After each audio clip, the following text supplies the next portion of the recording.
Chapter 151, Happily Ripped Off.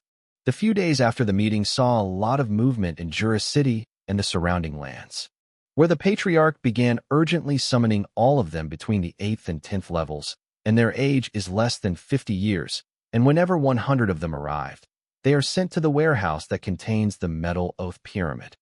There they are informed of everything they need to know, what they have to do, and the benefits that they will get in and after their serves in the army. After that, whoever accepts stays in the warehouse to take the oath, and whoever refuses leaves. This process took more than 2 weeks to gather the 3,700 young family members and deal with them, but in the end, only about 3,500 of them took the oath and received the techniques from Robin.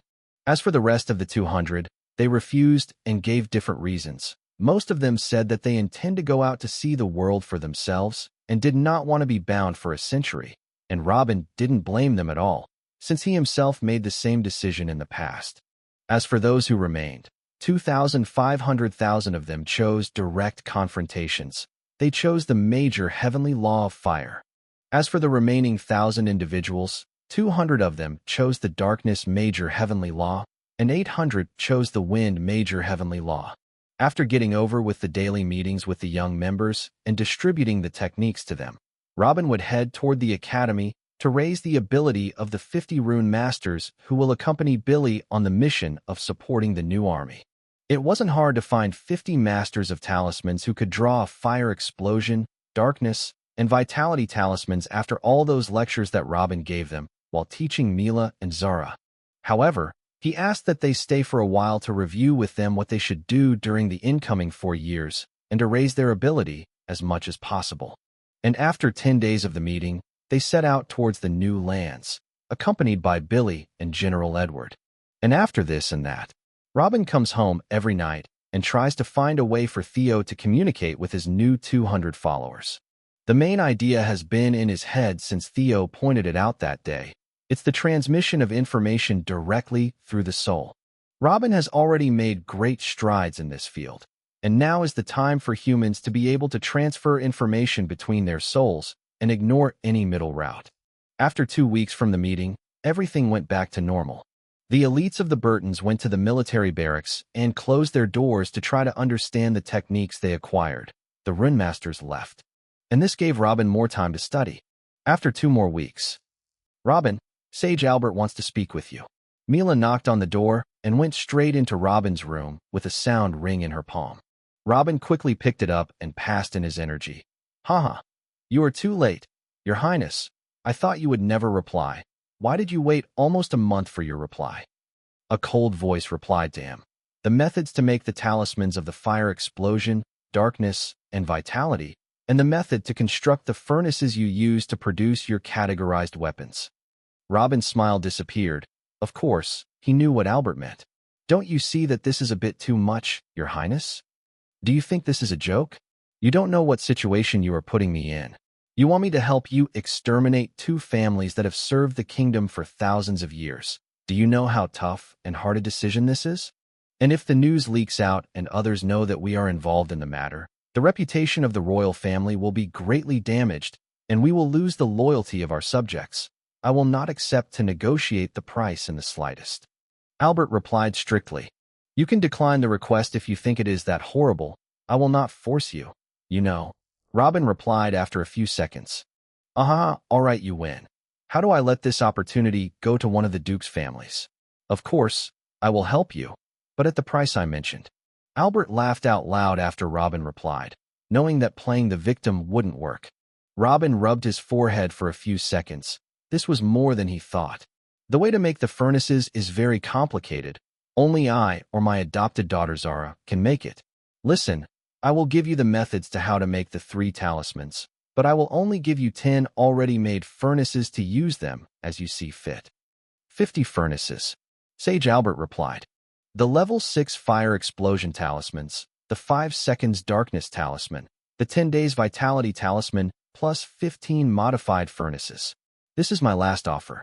As for you, in addition to your main task, you will also have to promise me a future favor that you will agree to do no matter what, and I will not sell you any specific monthly quota of the 3 talismans in the future, as we agreed before. You will not lose anything in this deal. All you have to do is send a few top saints to assassinate the heads of the two families in the appointed time, but I will lose most of my legacy to you. If you do not agree to this offer, consider the matter cancelled. I will find someone else. All right, I agreed. A calm voice resounded, but happiness was evident in it. He finally had the chance to take what he always wanted. Good. What about the war horses? Robin asked. The war horses matter. Tell you what, it is almost time to deliver the last key of the laws. I will send you 500 war horses instead of the 500,000 gold coins. What do you think? What? You say a single horse worth 1,000 coins. That is too much. Robin shouted. Even a high-ranking weapon in this world might not cost that much. I'm selling you war horses for gold. You should thank me. If you hadn't ruined the royal treasury recently, I wouldn't have offered you this in the first place. Robin was silent for a few seconds and then replied, All right, I agree, but I need at least 2,500 horses. The Dark Legion will with shadow mobility to move in the shades, and the Wind Legion has speed and agility and will mostly support the armies from behind. They do not need war horses. As for the Fire Legion that Caesar will lead, they will all need such strong horses because they will be in the face of the cannon in every war. 2,500? You have a great appetite. Well, I will sell them to you for 1,000 gold coins or the equivalent of this number in talismans. I am the one who has a big appetite. Rage rose in Robin's head. That was simply too much. At least I can make up for what the past years have taken from us. This is just an offer. You can ask the rest of the families about the prices of war horses. That if you find a family that is willing to put a price on them in the first place, I am only willing to help because you are a valuable ally. But if you want more than 2,500 war horses, I will have to contact the royals at Guerilla Kingdom. They are famous for their war horse, and we have good relations with them. They will provide what you need, but they will ask for 10,000 gold coins for every war horse at least. 10 what? They can keep them. All right, agreed. 2,500 horses for 2.5 million gold coins. Send them with Alfred as soon as possible. Robin's reply. You reminded me. What did you do to Alfred? The boy speaks of you as a god, and he was a major reason for His Majesty to agree to hand you over the horses and help you in your next wars. Asked Albert, evidently surprised in his voice. The boy only has a good eye and knows who he is dealing with. I will be waiting to hear from you again, Sage. Robin laughed out loud and then closed the voice channel. Although the price was exaggerated, he got the basics that he needed. But a voice cut off his train of thoughts. I can't believe you gave the royals all of these methods just like that. Mila shouted at him as she took the ring from his hands. Use your brain, woman. Your stupid father is using thousands of slaves to make him the level 6 fire explosion and 5 seconds darkness talisman. For how long do you think they will still be a secret? One corrupt guard or one smart slave will end the value for those 2 talismans at any day now. May it is already leaked, but we just don't know yet. As for the 15 furnaces, they are nothing. He can make a few extra fancy-looking weapons at best. He only took the vitality talisman from me, but I took what I wanted, and even more. He think he ripped me off, but I have no regrets. No regrets. Chapter 152, Ugly. Handing over the methods of making the 3 talismans and the 15 furnaces to the royal family really did not bother him much. Handing over the furnaces can be like simply raising their quota of categorized weapons, and that would only hurt him by a few thousand, or at most, a few tens of thousands of gold coins per month, which is nothing when compared to any single industry he has, like the sound talisman carriers, for example. As for the methods of making 3 talismans, this is the price of playing with higher-ups. He didn't make them from the start to keep them to himself. They would all be distributed sooner or later for the right price. The only thing in his mind about this was that he now have to make more kinds of talismans and techniques quickly before he needed something else big from the royal family. After this call with the sage, he went back with full focus on his research. Over the past month, he has proceeded a long way in transmitting information mentally, and he finally got to the final moments. So the next 2 weeks Robin spent almost in complete seclusion. The whole issue was to change the method of transmission from first storing the information in a medium and then transmitting it, to direct transmission from a soul to a soul.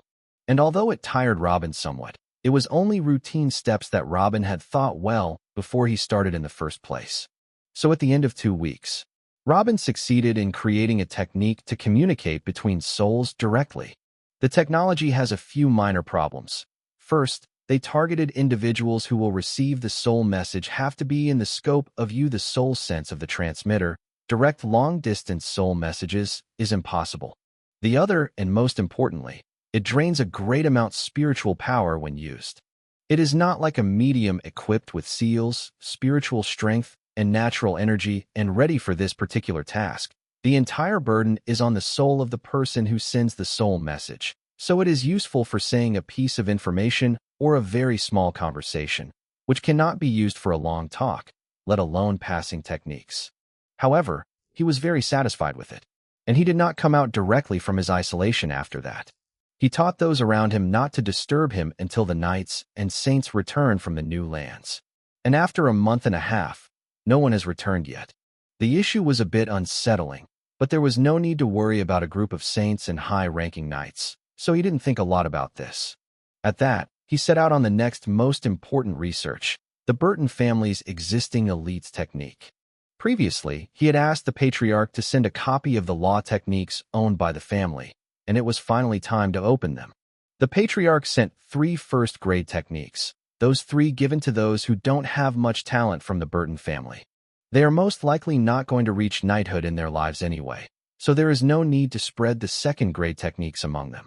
And he also sent 2 second-grade techniques. Those 2 are dedicated to the talented youngsters in the family, who will be cared for directly by the family and give them the resources and support to reach the knighthood at least. These 5 techniques are owned by the royal family and widely distributed to all the nobles of the kingdom. There is nothing special in them. Since the moment he decided to hold the first technique book, Robin's features have begun to change with every line he reads. In every minute he goes through many different emotions, sometimes astonishment and amazement, sometimes anger and insults, and sometimes hysterical laughter. He had browsed through one of these techniques in the past before he left the family, and he saw it as an extremely valuable treasure, but now it can only be described as a world-class chef that is asked to rate the taste of garbage. After Robin mastered the perfect major law of fire, it could be said that he rolled the first grade of the fire path under his armpit. All the minor laws are somehow splintered from the major law.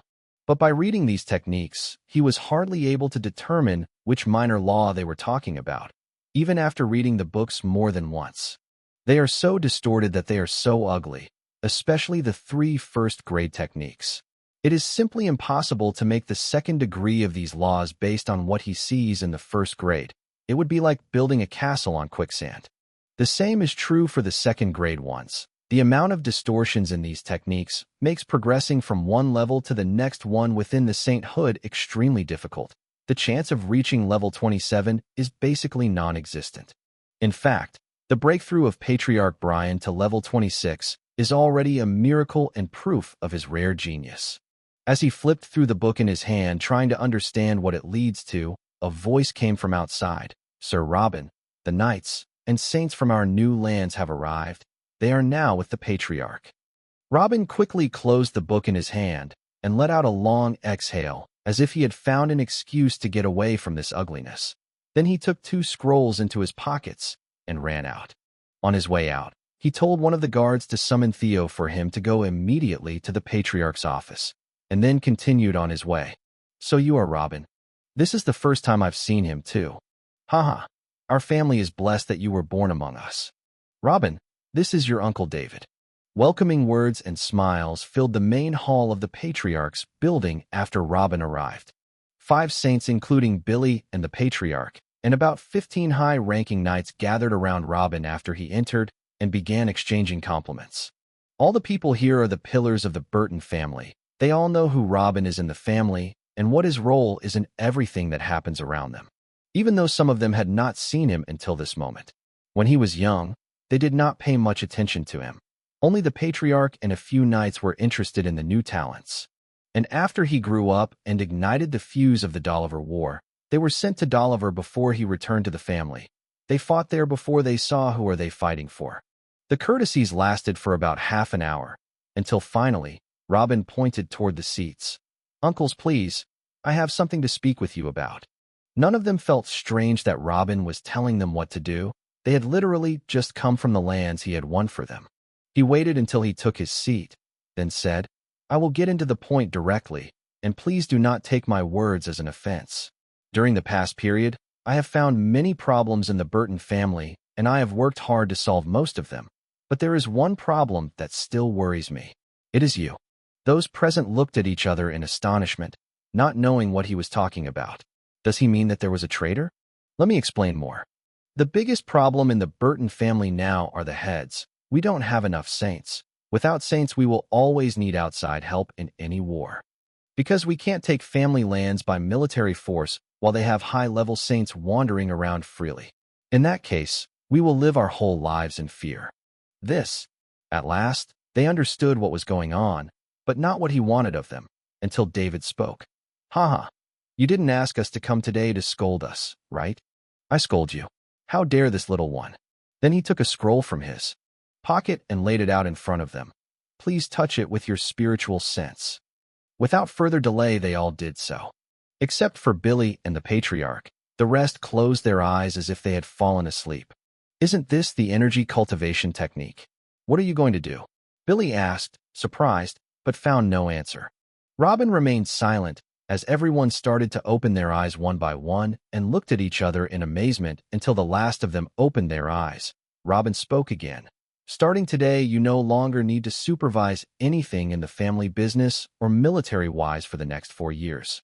All what you have to do is use this technique with all possible energy stones you can find to increase your strength in the coming period. You all need to break through to higher levels before the war starts." Chapter 153, Bonus Chapter, Foundation Modification Technique. I haven't tried this technique yet, but it looks miraculous. Billy also told us about it on the way and said it's great. But it takes more than just energy to have a breakthrough in the sainthood. Robin. Saint David Burton spoke calmly. I know, but it will be useful for whoever has comprehended his minor law and wants a little push to move to the next level. I will leave with the patriarch a good number of spirit revitalizing pills that will always be ready in case one of you feels close to breaking through. And for those who have enough energy capacity and don't have enough understanding of their minor law, don't worry either. Cultivate like the rest in this technique to purge your body with purer energy and improve your talents by a little, and I will bring you the solution soon.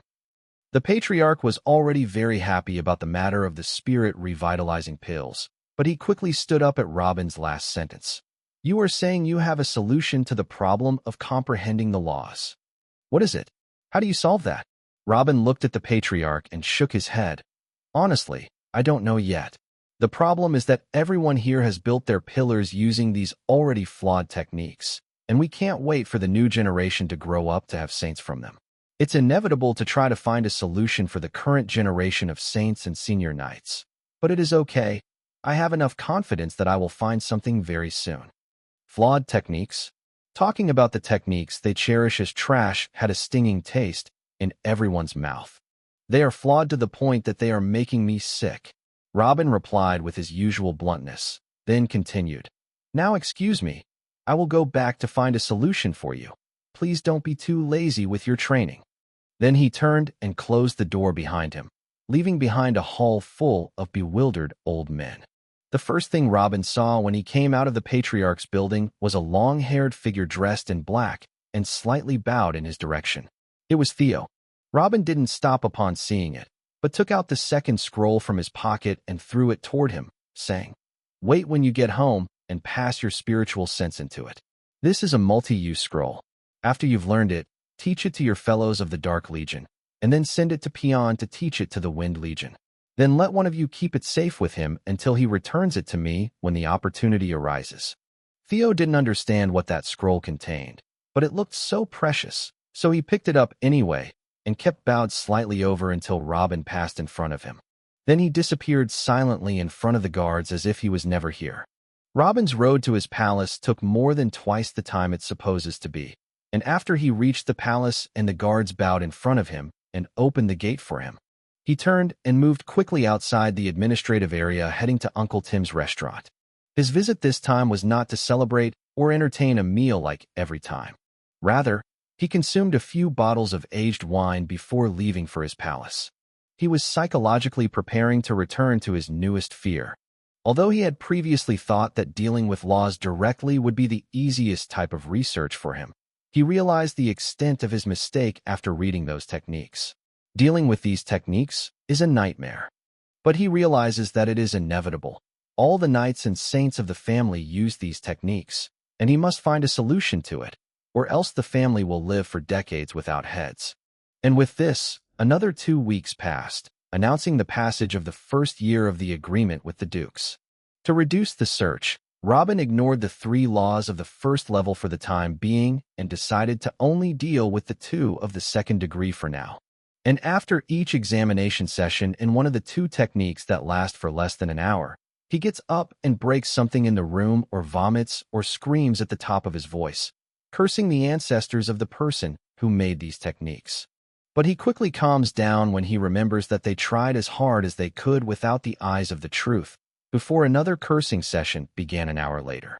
If it was only for them to discover a stronger law, it would have been easy, and if it was also to provide them with the same law but perfectly, it would also have been easy, relying on the eye of truth that had recently become stronger and on his extensive knowledge of the fire path. He would have done it in no time. Robin's problem now is the pillars and the levels that those knights and saints built based on these techniques' version of the law. He can't destroy what they built before and have them start anew either. This would be no different from training new youngsters, and these old monsters will die of old age before they can do anything in the first place. The only solution is to find a way to fix what has been corrupted, using the same laws that they used previously to fill the gaps and fix the wrong parts in the pillars and previous levels. Then they can build on that. And just as it seems, this was not easy. After a few days of reading and wringing his head, Robin came up with an idea of a technique that acts as a medium to reach the previous levels and pillars and modify parts of them. The technology is supposed to serve as a bridge to reach the energy foundations that have already been built and enable parts of it to be restructured. Its problem is that it will provide minor adjustments that are made with great difficulty, and these adjustments must be from the same law from which they were originally built. This is what Reuben currently aspires to at least. After he thought of a map to work on this technique, he immediately began his research. And over the course of 2 months, a miraculous new technique appeared in the world. Robin created the foundation modification technique. It can be used on all kinds of previous foundations no matter the laws it was built with. He put more effort and made it this way so it can be used to modify the 5 techniques in the Burton family.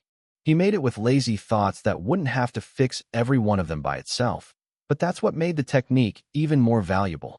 Once someone wants to modify what they did previously, all they have to do is get this foundation modification technique plus better technique for the same law they were studying.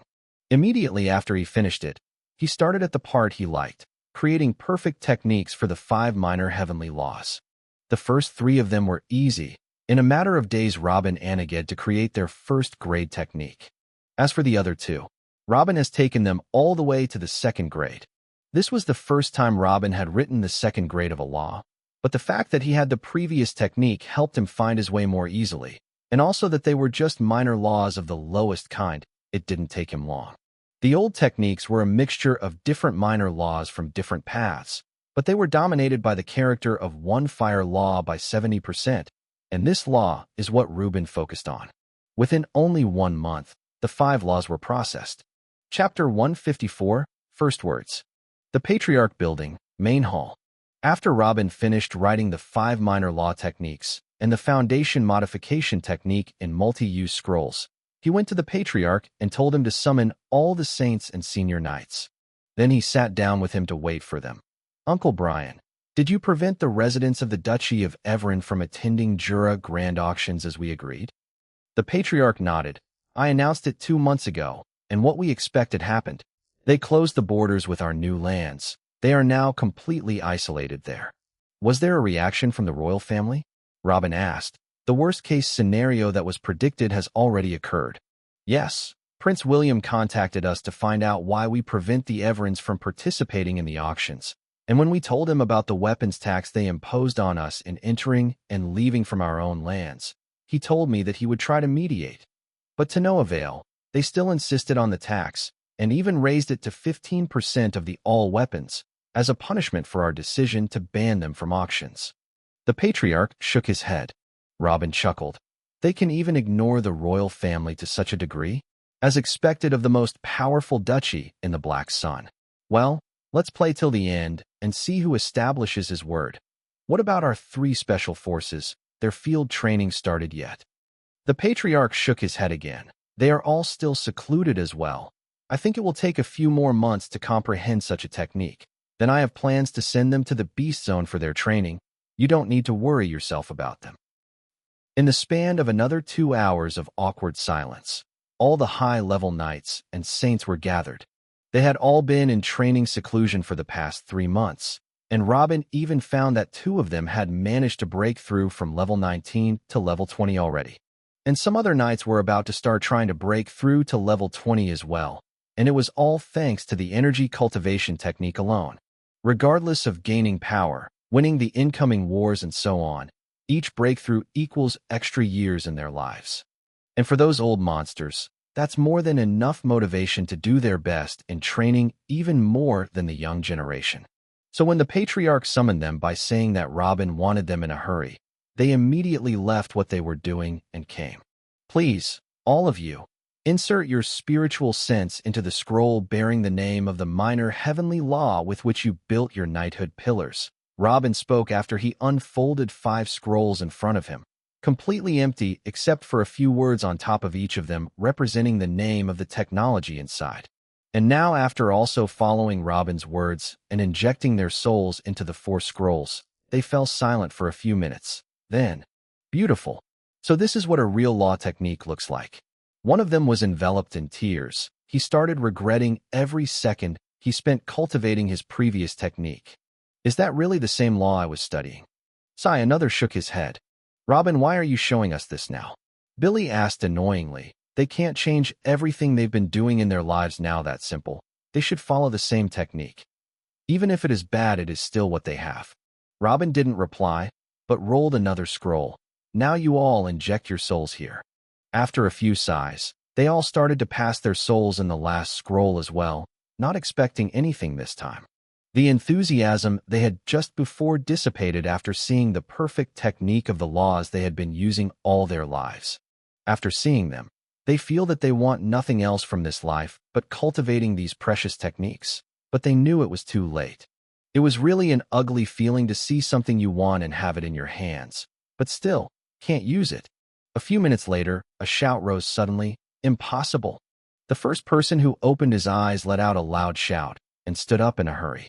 Is this even possible? Robin, what exactly is this technique? Robin waited until the last of them woke up and spoke. You must have understood parts of it by now, and it is exactly as you think it is. Use this technique as a medium to reconstruct all your pillars and levels using the law technique that you just took. Some fell into a long silence. Some started to mutter. Can we reconstruct everything we once knew? Robin shook his head. Not to that degree. This technique can be used to fix the issues in your previous solid cultivation, but it should be the same law. It's also a bit slow. I think it will take you a whole year to finish solving all your old issues, and then you can continue towards the higher levels using the perfect heavenly law techniques I gave you. Do you have any questions? When he found that his question was met with a long silence. Well, I guess there are no questions. Good luck. Then he turned and left quickly. Oh, Theo, what are you doing here? Immediately after Robin came out, he found Theo standing there, waiting, as last time, but the difference this time was that his bow was a complete one. His head was at the same level as his thighs. Theo raised his eyes toward Robin's. Thank you, Father. A few words appeared in Robin's mind immediately. No sound, no feelings, just words that appeared in his mind that were foreign to his usual thinking, but it was very clear that they came from Theo. He had learned the thoughts conveying technique. Oh, ha ha ha. Perfect. Looks like the technique works really nice. This is the first time I experience it. It can send the thoughts directly into another's mind and is then translated into an understandable language. I didn't hear a particular voice, but I knew that you were the one who is sending it. Good. Very good. As expected of me, huh? Robin approached him and patted his shoulder. As for Theo, he took out a scroll of his clothes and passed it to Robin. This is the thoughts conveying technique. Father, it has been learned by both the Dark Legion and the Wind Legion, as you commanded. Robin received the technique and started tossing it in the air, and seemed to be thinking of something. Was it too hard to learn? Theo shook his head. No. Father, 10 days should be enough to master it. Good. Take it and bring it to those old monsters who are sitting with the Patriarch and tell them to train on it too. Then pass it on to Caesar and have him and the Fire Legion train on it. I think it will be useful to them one way or another. After they all finish, leave the scroll with Zara or Mila at the academy and have them distributed among the rune masters too.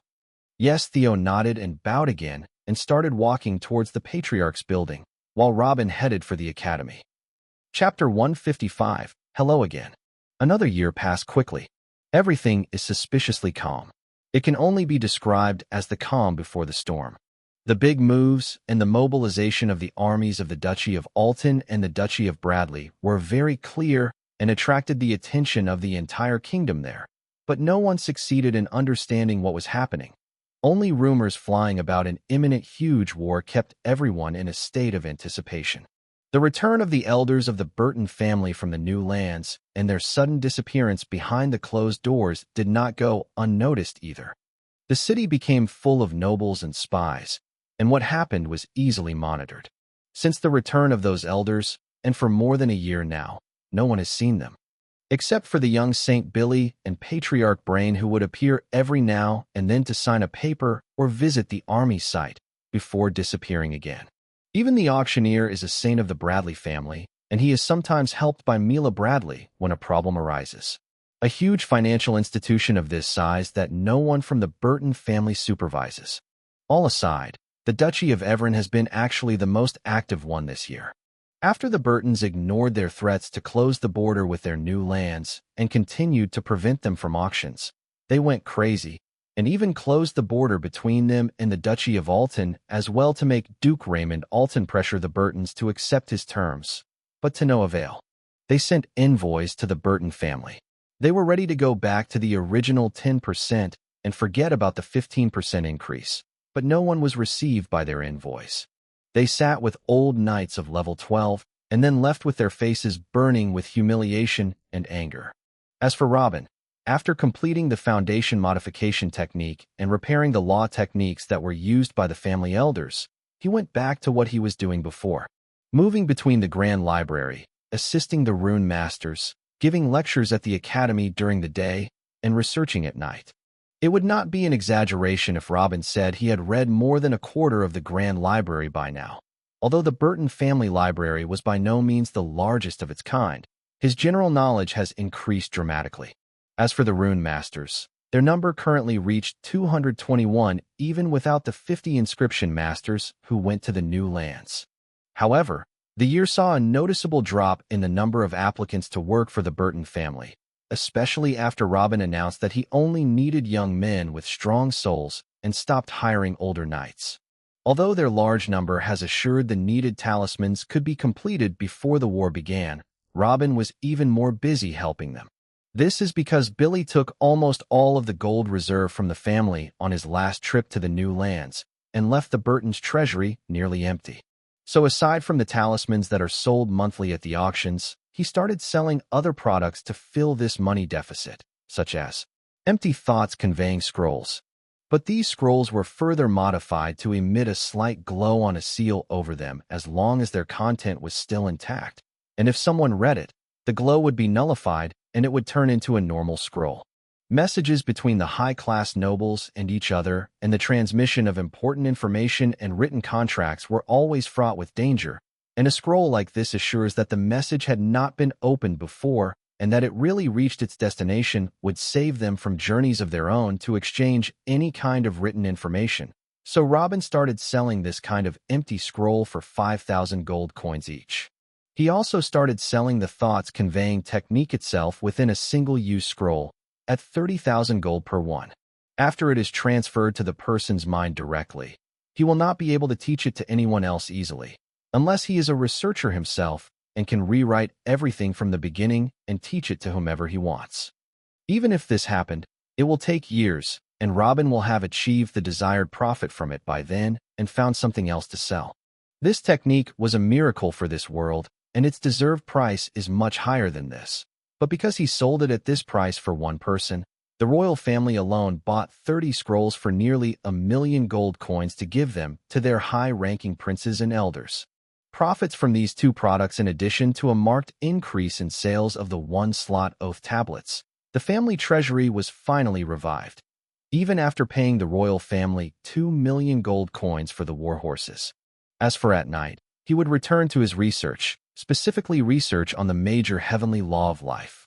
But even after full research and after the development of his eyes, he couldn't fully reveal it for a year now. He expected to find difficulties on his way towards one of the most difficult master laws, but this simply went beyond his guesswork. Life is not something like fire that can be seen or like darkness that can be specified.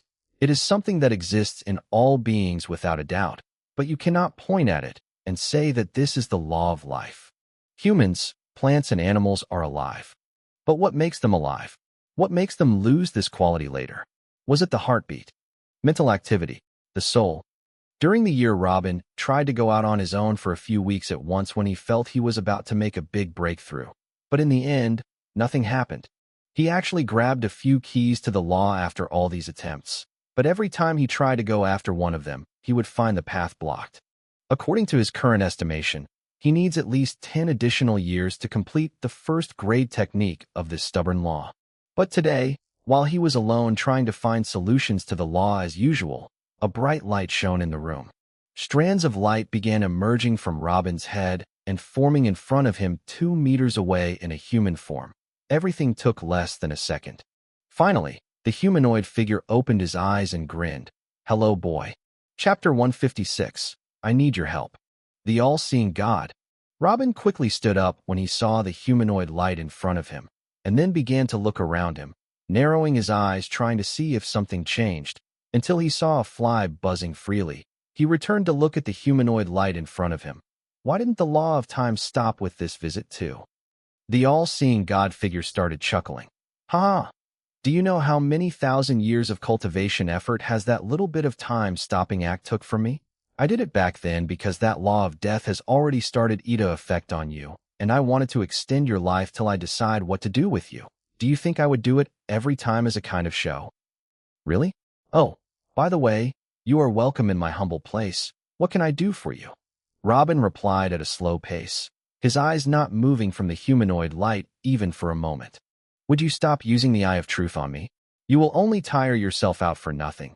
You still have many years of practice before you can see through something of this level. The Hulk shook his head with a smile. Then he continued, It has been a few years. Why didn't you try to communicate with me all this time? Since I told you to contact me when you needed me that day, I expected you to ask me about something every 2 or 3 days. Robin returned to his seat and closed his eyes. Trying to discover the truth of that light exhausted him so much, and he did not understand anything. While he was in this state, he replied, If I try to rely on you for everything, how can I develop myself? Also, I was afraid to ask you about anything. I didn't want the course of my world's development to change. In the end, I am the one responsible for the direction the world is taking, not you. The all-seeing God figure nodded. Good answer, but not a complete one. Indeed, the holder of the law of truth is responsible for the direction his world takes, but you are not like most of them. Robin opened his eyes. What do you mean? There are people like us on all the planets, right? The all-seeing God figure shook his head. Not exactly. The law of truth cannot be written in a technique form and passed on. You cannot forcibly open someone's eyes to the truth. This is something that cannot be bought. One must figure it out himself. The best you can do is conveying everything you know to your chosen successor and spend enough time and resources on him, and pray that the truth will choose him in the end. There are also who discover the path of the truth when they are old men at the top of their planets in terms of strength and cultivation level, and they take advantage of it as a side plaything, but they never really master it. The most discoverers of the truth in the universe are of this type. If you were one of those two, I would not have come to visit you. Those who discover the truth all on their own and then build their training systems using it. In your case, building the knighthood pillars, those are the true inheritors of the truth. Like me and like you. Those like us are extremely rare, even among the countless plants, little brother. So don't bound yourself too much with this planet and think you are serving it. It should be the other way around. This nascent planet does not deserve you. Oh, it's good to know how cool I am. Sorry for asking. But you are not here just to cheer me up, right? Huh. I see that you are researching the law of life. If you tried to research it alone, it will ask you for thousands of years, and there is a big chance that you might never reach it. The best solution is to find a key to the law of death first, and use it to define the life law technique using it. There is no definition of the term life without death. Finding a key to the law of death will take a great deal of time and effort from you. You might waste a few centuries chasing after it, but at least it is your best option. If I were you, I would have found another goal and left these two laws, for now. Do not waste your life on them while you have more accessible areas to look at. The clairvoyant god examined the stack of books in front of Robin. Oh, I really thought about this a few times, but I was trying to avoid the major death law. I didn't want to think about that horrible feeling again. Wait, did you just change the subject again? You're starting to worry me. What do you want? Robin furrowed his eyebrows. Your body is too weak for a night. Your stored energy and the amount of energy you can use pet attack is very little as well. Tinderbone hasn't known many battles since the last time I saw you. What are you thinking? I know you are following the path of truth, and you think the direction of the world is depending on you. But this is miserable. You still need to get more fighting opportunities to strengthen yourself and expand your horizons. If you keep yourself between the walls looking at this pattern and writing that technique, you will not live long. You should not rely on others to protect you. You have to be strong yourself. You will never know from which side betrayal will come to bite you, nor who is your next enemy, advised the all-seeing God as he walked back and forth. While this is officially getting annoying, what are you doing here? Speak directly or get out. Robin stood up and spoke, eyebrows frowned. I want you to help me with something. The all-seeing God sighed and replied. Clearly the words were heavy on him. Me? I help you. With what? Robin was very surprised. He is just a being from a nascent planet. What can he even do to someone like that? After a few seconds, the all-seeing God replied. In the last few tens of years, one of my enemies was making suspicious moves and gathering armies in one of his young planets. When I did my investigations, I knew that he intended to attack another young planet called Nahari. The first energy cultivation system age there is about 400,000 years. There is not much left before it becomes a middle-aged planet. The most prominent feature of this planet is the presence of strange high-density and purity energy stones that can form an energy link between themselves. Those particular stones if they fall into the hands of that person's followers. Let's say that the long enmity between us will come to an end. If he's mobilizing his forces to attack that planet, why don't you do the same? Didn't you say you are a ruler of a few planets too? Robin replied. All the planets under my control are medium-aged and their inhabitants are strong. Planet Nahari will resist opening space channels with one of my planets.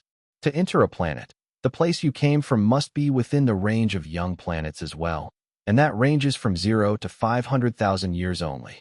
How the hell is a half-million-year-old planet can be called young? How can mine be in the same category? Robin shouted. It's young enough. The speed of advancement of the planets in the first 500,000 years is not the same.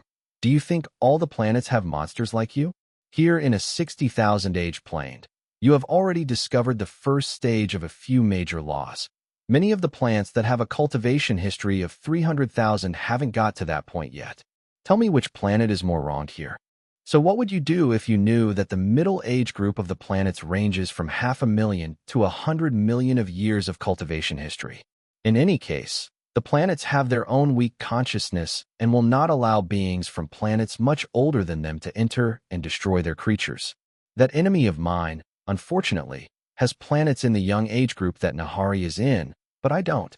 Robin chuckled. It looks like your opponent is a step ahead of you. He is just a lazy evildoer who destroys the young planets before they are fully grown. The all-seeing God shouted. He is taking advantage of the fact that the inhabitants of young planets can enter the older planets, and he mentally communicates with beings from the younger planets, as I am with you now, and give a faction of them information, cultivation advice, and even techniques. over thousands of years to become stronger and unite their planet under his service. Then he opens gates for them to other young plants to massacre the locals and plunder its resources and leave it in ruins.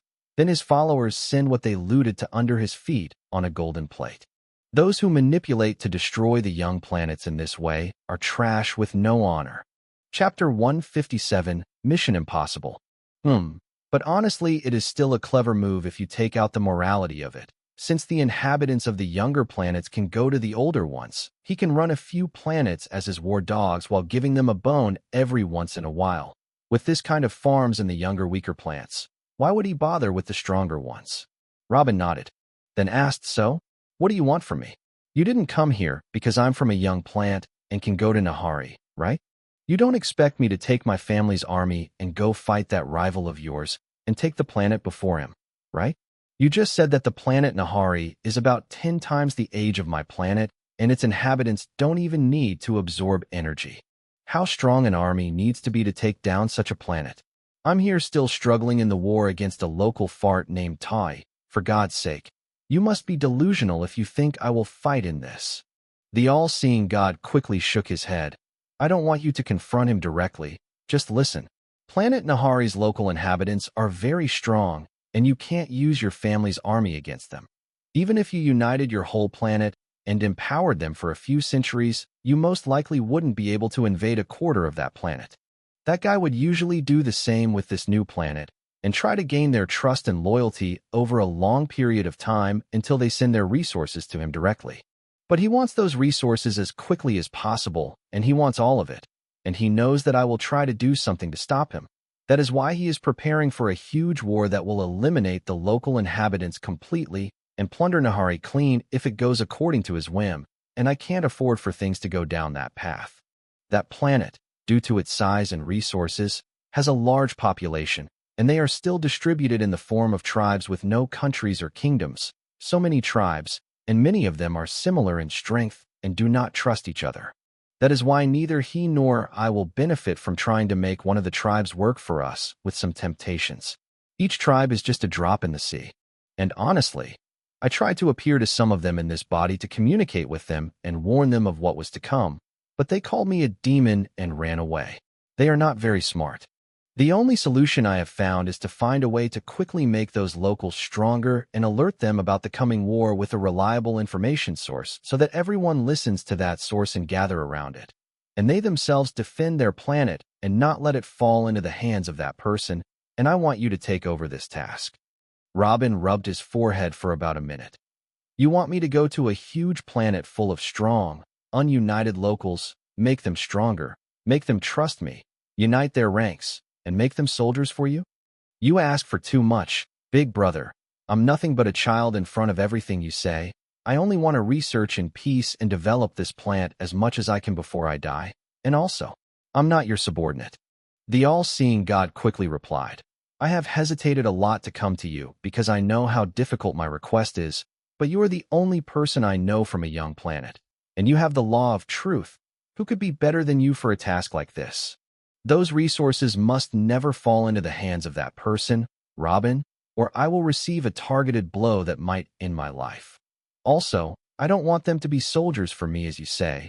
I want them to defend their own homeland. What is the problem with that? And it is true that you are not my subordinate, but do not forget that you owe me your life. How much time do we have until that war begins? Robin asked in a heavy voice. According to what I see in terms of equipment and training, I think that his army will be ready within half a century at the most. The all-seeing God replied. Robin fell silent for a second, then asked again, How many men can I bring with me in this mission? The all-seeing God shook his head. Your planet is too young and doesn't have energy stones strong enough to send many individuals through a space gate. If you research it on your own, you might even find it impossible to empower such a project. But I can teach you a formation that can use a large amount of the weak energy stones from what you have to activate the gate, but it can only send one person at a time. So I need to go alone for a mission for 50 years to strengthen and unite a planet with such specifications. A planet in which the inhabitants themselves have not been able to make a single kingdom for 400,000 years. You ask for too much. I feel the thrill of victory every time I remember that I got my own Uncle Brain to listen to me. And you want me to? Sigh, Robin muttered with a low voice. The all-seeing God nodded. He knew how heavy this request was from the beginning. If this matter wasn't so important, I wouldn't have asked you to engage in it. When you finish the mission, the debt you owe me will be erased, whether you succeed or fail, on the condition that you do your best. Robin was silent for a few minutes, then nodded. I have a few important battles in the incoming few years. After I finish them and make sure my family is safe and is taking a good path towards the future, I will contact you to make the formation of yours and send me there. But I can't promise you anything about the results. I will only do the possible for me and nothing more. Ha ha. That is all that I wanted to hear. But don't be too late. Your mission will take a long time there, and every day counts. I will go back to where I came from now. Every second my consciousness spends here drains a lot of me. But don't hesitate to ask me if you find your way blocked by law or technique. See you later, kid. The all-seeing God faded away with the last word, leaving Robin standing alone in the middle of his room, his mind weighed down as if the sky itself had descended upon his shoulders. His preparation for his force in this world, his family, the bloody wars he had been waiting for and preparing for years, his problems with this duke and that marquis, his mind games with the royal family, have all lost their luster. But after a few minutes, he shook his head energetically and slapped his face, then returned to his seat and began to flip through the books he had written on the law of life, step at a time. Worrying too much about tomorrow would not help today. After an additional 5 months of that meeting, the Life Heavenly Law Technique was formed. The highest heavenly law technique that appeared in this world after the path of the truth. A key to the law of death. The biggest problem that might appear to anyone who researches the heavenly law of life. But this was not an obstacle for Robin. The discovery of that key was what gave him what he needed to discover the path of truth in the past. The key was already with him. All he had to do was retrieve some memories, and with that, Robin was able to gather enough information about the law of death to help him create the law of life technique, even if it wasn't a picnic. Messing with the law of death is a grim and hideous thing, and one wrong move could cause the death of the person trying to comprehend it. But because Robin had personal experience with this law, there was no great danger to him. The ease of the subject and the help of fate made him overlook the importance of the key to the heavenly law of death that he had in his hand. He didn't know that there are middle-aged plants in which a technique to this law has not appeared yet. And had it not been for the experience of death that he went through himself, he might never have discovered it. Chapter 158, You Again. After Robin came out of his seclusion and handed Zara the Major Life Heavenly Law Technique, she left everything in her hand and ran happily to her own room. She had been waiting for this moment for a long time. As for the void she left behind as the head rune master, Robin decided to fill it. From his point of view, all the problems that were holding back his force in this world, the Burton family, were dealt with, from the financial basis to provide strong knights to the strengthening of the present old monsters. Everything was put into place. The number of rune masters has also made everything easy. Almost all the initial amount that he owes to the Alton and Bradley families has already been made and waiting to be shipped. And now the rune masters are working on providing talismans for the family's army, and to sell to the other families in patches if needed, especially the families of the rune masters, as was agreed before. By removing all those obligatory tasks that he was setting his sights on, and even providing strong laws for all of his adopted children, now is finally the time to relax and work for the fun of it. In addition to the hours he spends in the library and the academy every day, Robin added an hour of his time daily to walking around the city to see new faces and watch the changes in the city, and also to hear about his charity. But he found that week after week, month after month, the open-air restaurants that were designated for distributing food in the city began to decrease instead of increasing, to the point that the last few of the open-air restaurants were preparing to close. And when he asked about the matter, he found a strange answer. There are no longer poor people in the city. After they were assured that there were 3 meals a day, all those who were able to work went out to search for a living without fearing for their children and elders. They went to work in the mines, the new beasts farms, and even the factories of sound talismans carriers founded by Billy. As for the women, who were unable to work hard, They began to work with Uncle Tim Burton himself to produce food for the other poor people, and they were fairly paid for it.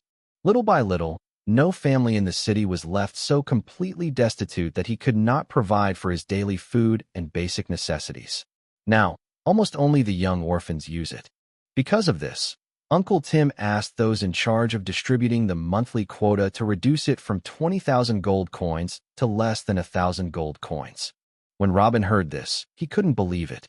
This was a massive economic transformation on the level of a huge city that contains nearly 300,000 citizens. An entire segment of thousands of people were eliminated in no time. Something he's never read about before in the Grand Library. Seeing that the results were even better than he expected, Robin ordered that the aid be increased to 100,000 gold coins per month and that the charity is to spread over all the ancestral lands of the Burton family, not just Jura City. Good morning, Uncle Robin. Another beautiful day in Jura City, haha. I have been appointed as a cook for your charity work, sir. Thank you. It's you. Robin was enjoying his time and nodding to those around him, smiling as usual, until that last angry shout stopped him. When he looked at its source, he found 5 young men at level 11 of knighthood, and the one who stood in the middle of them was looking at Robin as if he had killed his father. It was someone Robin knew well. Oh, Halbert ass. What are you doing in my city? It was Remus, the son of the one who sent the assassin after Robin. Your city? Don't overestimate yourself. I'm here for talismans, of course, or else what would bring me to this dirt pit? Listen, just because you and that Caesar of yours are still breathing doesn't mean I have forgotten what happened that day, and seeing you today, it seems fate has chosen you to die first. Remus replied. Sparks shot out of his eyes, and he and his 5 companions advanced and surrounded Robin. Robin looked around him as they were trying to block his way to escape, amused. Then he asked, Aren't you afraid to cause trouble here? The Burtons aren't a pushover, you know. Humph, just a nouveau riche family with no roots. You still have to progress another few thousand years before you use your family in front of me. Then again, and a kid like you thinks that you can represent the Burtons? I will pay them a few copper coins for your head. Even if he killed him today in the middle of the street, what would happen? He is the son of a marquis. As long as he doesn't cause trouble in the auction house, the royal family won't bother with anything else. Robin looked at the 5 who turned around and sighed. This wasn't even funny anymore. With a quick calculation, he found that he would need 3 attacks to kill the 5 of them. But he shook his head, then raised his face to the sky and roared, I, Robin Burton, am facing an attempt of murder here. They want to kill me inside Jura. Can anyone help me? The street has stopped. In the blink of an eye, the passing farmers raised their machetes. The workers rolled up their sleeves. The little children picked up little rocks. A few passing individuals in the energy foundation levels took up attack poses and jumped toward the person closest to them. You have to kill me first. None of you will touch him. Get away from my uncle, you bastards. The 5 were astonished by what was happening around them. They could kill every one of those peasants with one hit, and they know it, but they still attacked. Even if they encountered a situation like this themselves in their city and some thugs tried to attack them, no one in the streets would come to their aid, except perhaps someone much stronger than those who attacked them, and he would help to get a reward. But what they are seeing now, you 4 get those bastards away from me. I'll take care of this kid myself. Remus gestured to his friends and began pushing all the comers back and fighting the cultivators of the Energy Foundation in order to make a circle around Robin and Remus, who smiled at Robin aggressively. Who is going to save you now? Sparks began to explode around his hand as he jumped up and aimed a blow at Robin's neck, only to find himself nailed into his place after only 2 steps. An enormous pressure force poured over his head, the strength of someone even stronger than his 29th level Saint Father. Horror possessed him for a moment after he felt this force, but its owner of this pressure force did not appear. He only kept him fixed in place. This pressure remained for a few seconds and did not dissipate until another person suddenly appeared behind Remus and grabbed his neck from behind and kicked him behind his knee, making him kneel, and with the other hand, he lit a white flame next to Remus' face as a threat to him not to move. Robin smiled when he saw the man. He was a level 11 Night Fire Legion officer who was on a patrol around the city. When he heard a noise, he came running with those who were with him, then spoke to Robin. What do you want me to do with him, Your Excellency? Prince Alfred was visiting the Fire Legion consistently since it was established, and they heard him call Robin Your Excellency all the time and decided to do the same. If a prince is respecting their own uncle to such a degree, how can they call him with any less in front of strangers? You, keep your hand away from Brother Remus. One of the four shouted and was about to move with the rest to save their brother, but a few more knights of the Fire Legion came and quickly did them like their brother. Shall we forgive them? No, I'm not that generous. Shall I kill them? No, that time for that hasn't come yet. Listen, burn their clothes and hang them naked upside down at the city's main gate, and tell Caesar to come and put another halberd in this guy's ass, but tell him to do it gently and slowly this time. Consider it done, Your Excellency. A cruel smile appeared on the knight's face. Chapter 159, Soul Imprint Cards. Little Remus and his companions were left hanging upside down at the main gate of Jura for 2 whole days before Marquis Rufus personally came to take him away, and even gallant Bradley intervened to prevent further problems. But when the Marquis arrived at Jura, he became extremely angry when he saw the halberd in his son's ass from a mile away and attacked the city guards in a fit of rage and killed quite a few. He knew how huge was the blow to his son's personality and future after what happened in that arena with Caesar, and he already started to groom other successors since then just in case. But an even more humiliation befall his head now. With one look at this sight, he knew his son was a lost cause.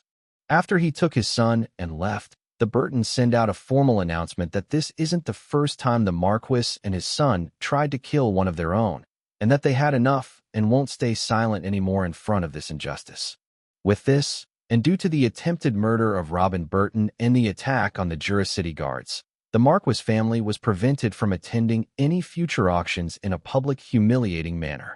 The escalations also included the Marquis closing his borders with the Duchy of Alton, in protest of being prevented from participating in the Talisman monthly auctions, which should be a right for everyone in the kingdom. The kingdom was on a hot plate. There were those who say that the Burtons are using the fact that the auction is in these lands, and those who back the Burtons to get closer to them. All of this was happening while Robin was laughing at his palace. He was thinking about how to explain things to the public when the war starts, and some may think he is making flimsy excuses to spread the family lands. But they came in time and give him every possible reason he needed on a plate of gold. He also ordered to direct more provocations towards them for the coming period and to attempt to bring Marquis Tai in as well and agitate their ugly bast a little. There are still years before the 5 years period ends, but for those in power, the war has already begun. And at that, another year passed. Nothing new appeared on the external level except for the escalation of tension with the Duchy of Evran from the south, with verbal and political confronts with Marquis Rufus, as well as small skirmishes on the border with Marquis Tai that he always tries to end peacefully. The Burton family's army in Jura City has already reached 170,000 soldiers, and increasing by the day. Their training has reached an advanced stage. All they need is some good armaments. Even with the absence of the high-level figures of the family, General Edward has left a few of his trusted aides to train the army at Jura before he is gone. The repeated breakthrough into the 3 special legions also progresses astoundingly. During such a short period of time, the Burton family has gained a number of knights they never dreamed of in their history. Senior knights and saints. Their progress was noticeably slow compared to the rest of the branches, but they were still making progress. Especially the young Billy who entered level 22 months ago and started making serious progress towards the next level. As for Robin, seeing the relatively peaceful situation, he returned to what he loves most, adding more achievements to his name. During this year, he created a few runes to raise the efficiency of a few new pills, especially in the branch of increasing the body's affinity towards a certain element, which became very popular. He also created a wind talisman that enables its owner to double his speed for 10 seconds.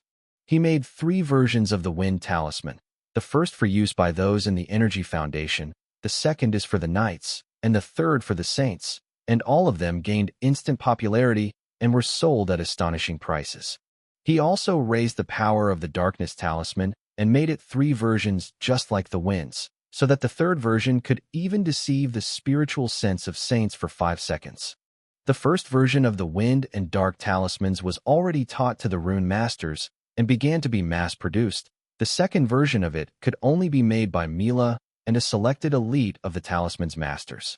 As for the third version, it remained exclusive to Robin.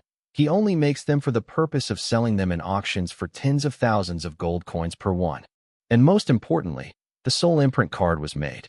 Robin has often found that buying a pair of sound rings and distributing them to two individuals before parting is not practical. So what if the number of uses expires when they are thousands of miles apart? Then one of them has to travel all the way to another and give him another sound ring before departing again. That not even mentioning that the important nobles now have strong men who specialize in carrying boxes full of rings behind them wherever they go. Someone like the Patriarch has 27 rings so far that he must carry wherever he goes. One talisman enables you to communicate with everyone you know, and even when the number of uses expires and you buy another one, you can still make your calls and your contacts can still reach you easily. That was Robin's goal. A few months later, he came up with the idea of a soul imprint card. Just a rectangular metal card, 1 finger long and 3 fingers wide. All you have to do after buying a new sound talisman is to inject it with your soul print to identify it as yours, and then inject your soul imprint into the soul imprint cards and distribute them to those who want to reach you. The idea of the card is to store the imprint of your soul inside it, and give the card to the person you want to communicate with you. The person records the imprint of your soul inside his sound talisman and can use that soul print to send messages to you forever as long as the card is with him. Even if the sound talisman had one use, they could buy another one and use the same soul imprint card to communicate with the target. And with that, the matter of the 2 rings was over. For example, a person like the Patriarch will have 1 ring on his finger, and he will distribute 27 cards to the rest of his contacts. And even if his ring breaks, he can buy another one, and the 27 will be able to communicate with him normally and easily. All this is in addition to the feature of direct transmission of thoughts. After fusing the thoughts conveying technique instead of the sound waves-based one, it became much more effective, as no one has to actually speak when sending messages again. The new generation of sound talismans made a huge noise around the kingdom. The old generation is still being released at the same reduced prices, but the prices of the new generation have increased a few times at once. And instead of just buying the 2 rings, now everyone has to buy soul imprint cards constantly to keep with them and distribute them to their acquaintances and foreigners. Actually, distributing soul imprint cards have become a way to say I'm rich and from a good family.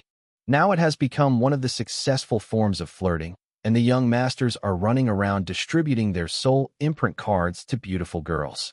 The idea of the soul imprint card has also been applied to the secret scrolls. Now, after completing the message or technique that you are making and wanting to deliver it to a specific person, you put the imprint of his soul on it, and with that only he can open it and read what is inside. This raised the value of the empty scrolls for more than 10 times. Due to the increased pressure on the runes, especially the sound runes, and the small number of new applicants for the rune master position, Robin made a tablet that glows when approached by an individual with a strong soul. Previously, only saints could sense how strong the soul of young men was.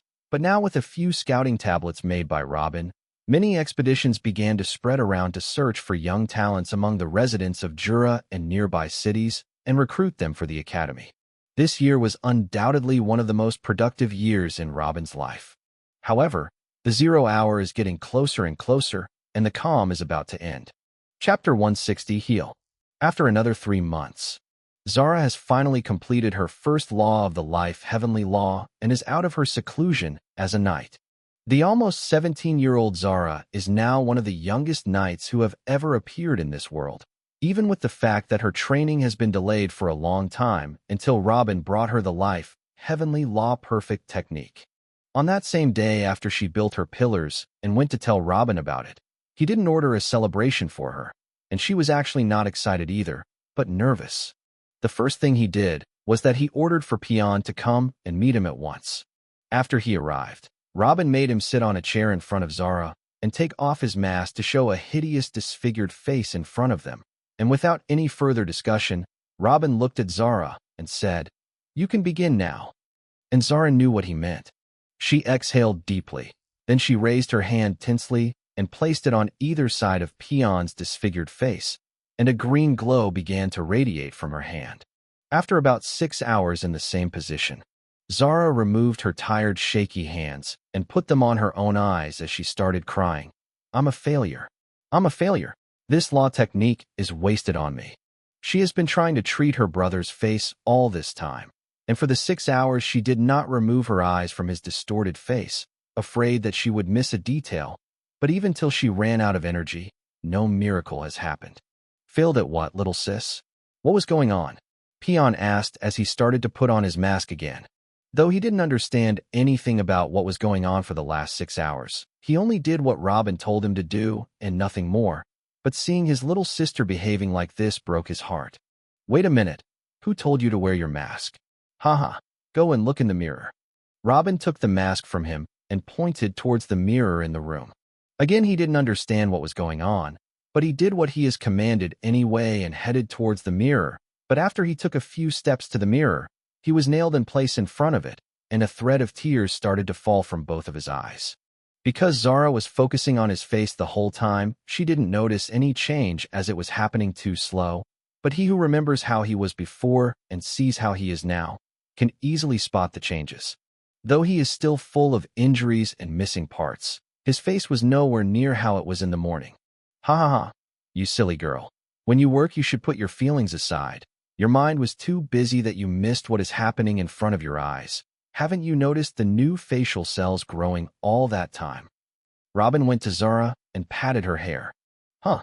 Zara stopped crying and exclaimed, surprised about what she was hearing, and looked at Peon to check his reaction. At my estimation, 15 more sessions like this one would be enough to fix Peon's entire face.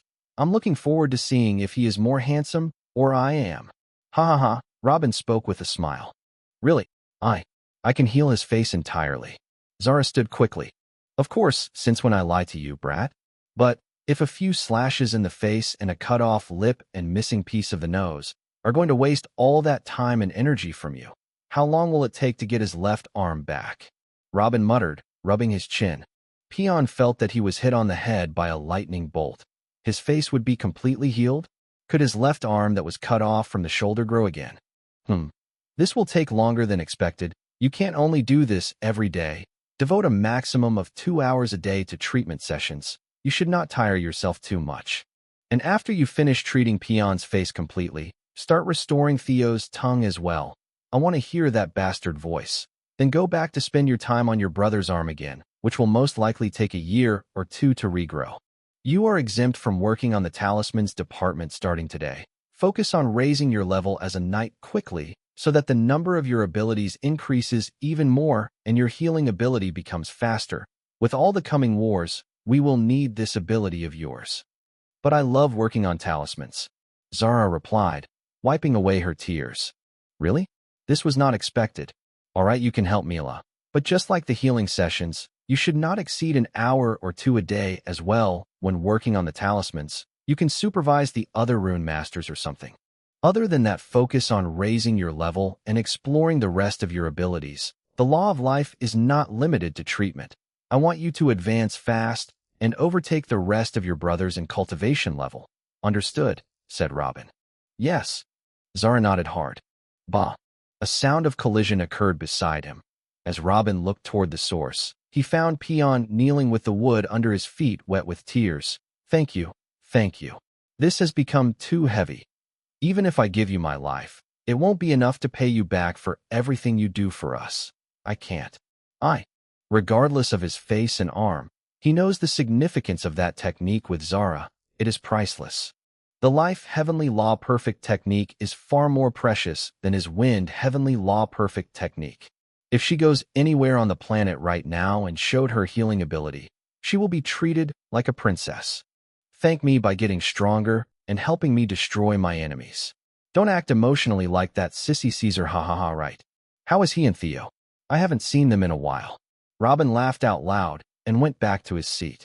Peon held back tears and answered, Theo is extremely happy with the thoughts conveying technique and just as grateful to you as I am. And I am sure he will be above the heavens when he hears about healing his tongue. But Caesar. Honestly, I think he is a little depressed lately. What? Robin furrowed his eyebrows. The little guy knows how to be depressed? Peon hesitated a bit, and then continued. He says there are 2,500 copies of him now, and that he is no longer special. I heard him once after he got drunk in a brothel. He said that now he can be easily replaced, and that protecting you is no longer his mission as before. If I'm now wrong, he is thinking about going out adventuring after the incoming wars are over. Sigh, that boy is very sensitive, but it is good that you told me. I will put this in mind. Well, enough for today. Take your sister and leave my palace. For now, let me go back to what I was doing. Peon chuckled, then took his sister's hand and bowed. Then both left the palace cheerfully, leaving Robin in his thoughts, rubbing his head even after an hour. Was I wrong about Caesar when he gave his own technique to the family? No, they need strength. When a battle is inevitable and Caesar looks behind him and finds 2,500 knights covered in white flames waiting for his orders, he will understand this decision. But the White Flame Demon is no longer a useful title now. The name of Caesar, who shook the kingdom more than once in the coming years, will become normal when the Fire Legion shows its clutches. And whoever is accustomed to excellence will not be satisfied with anything less. Robin's head felt like exploding. He is making a lot of jokes about the emotional Caesar, but he knows well that the man who used to storm the inner beast zone alone and live there for months at a time was not emotionally weak. And he is always a guy who kept to himself. If it got to the point where he goes drink and complains to his new brothers, it must be affecting him too much. But what does he do for him? His path is already set in stone. There is nothing higher than the fire heavenly law perfect technique that can be given to him. Or is there? Robin, who was researching a new type of wind talisman, stopped what he was doing that day and began to look in that direction, looking for a way to upgrade a major heavenly law technique. Chapter 161, The Big Picture. With only 9 months left until the agreed date for the start of the war, Robin found himself facing a huge dilemma. How to upgrade a major heavenly law.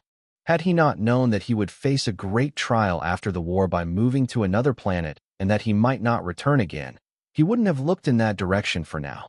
Actually, he might have even ignored Caesar's feeling for good and have him stay as the head of the Fire Legion. But as long as there is even a small possibility that he will not return again, he must arrange his affairs here first. If he isn't here to look after his kid, then he at least have to leave him strong and confident enough. He has to stay as an important asset to the family and not be another knight among many, or the days wouldn't be kind to him after he disappears.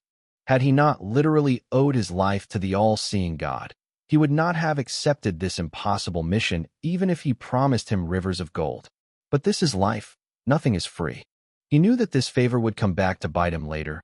He just didn't think it would be too soon and too big of a bite. Taking it seriously, 2 weeks passed quickly. On the last day of the 2 weeks, Robin came out of his room, which was emitting intense light, and called for Caesar to come in a hurry. Half an hour later, Caesar entered Robin's palace smiling. "Father, I was told you wanted me. I haven't seen you in a while. How are you?" "Sat down," Robin replied without emotions and pointed to the chair in front of him. "Is there a problem?"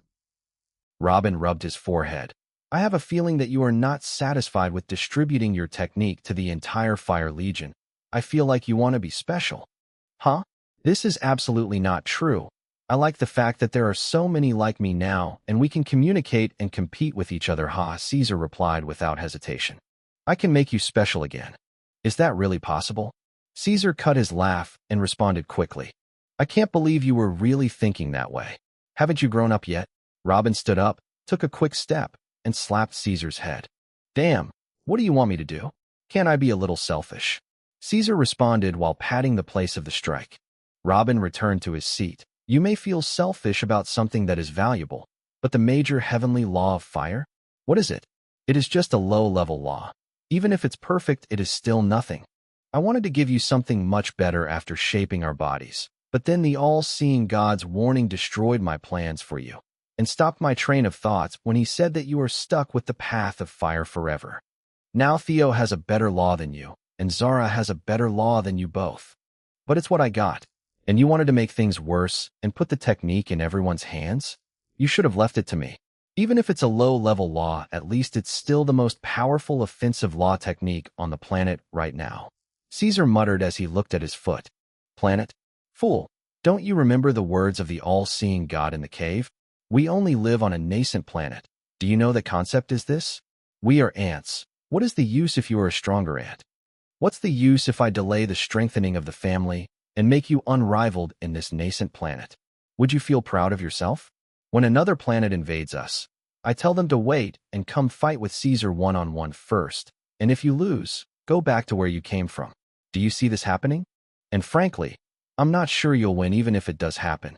A law technique like the Fire Heavenly Law Perfect technique must be sold on the sidewalks in the stronger planets. Our only hope in living in freedom or dying with our dignity if another planet decided to attack us is to strengthen the family as a whole. And if we are blessed and not conquered till we die of old age, then you will still live with your head held high as you are part of a pack of lions controlling the whole planet, instead of living alone jumping like a clown looking for opponents to fight. Or that's what I was thinking at least. But I felt that perhaps even a pack of lions would need a unique leader to suppress them. Listen, a method has formed in my head that can make you unique, not only on this planet, but those who are like you in the entire universe can be counted on one hand. And I promise I will not give it to another creature. It will need direct intervention from me and from Zara anyway to call it a success. Really, Caesar almost jumped from his seat.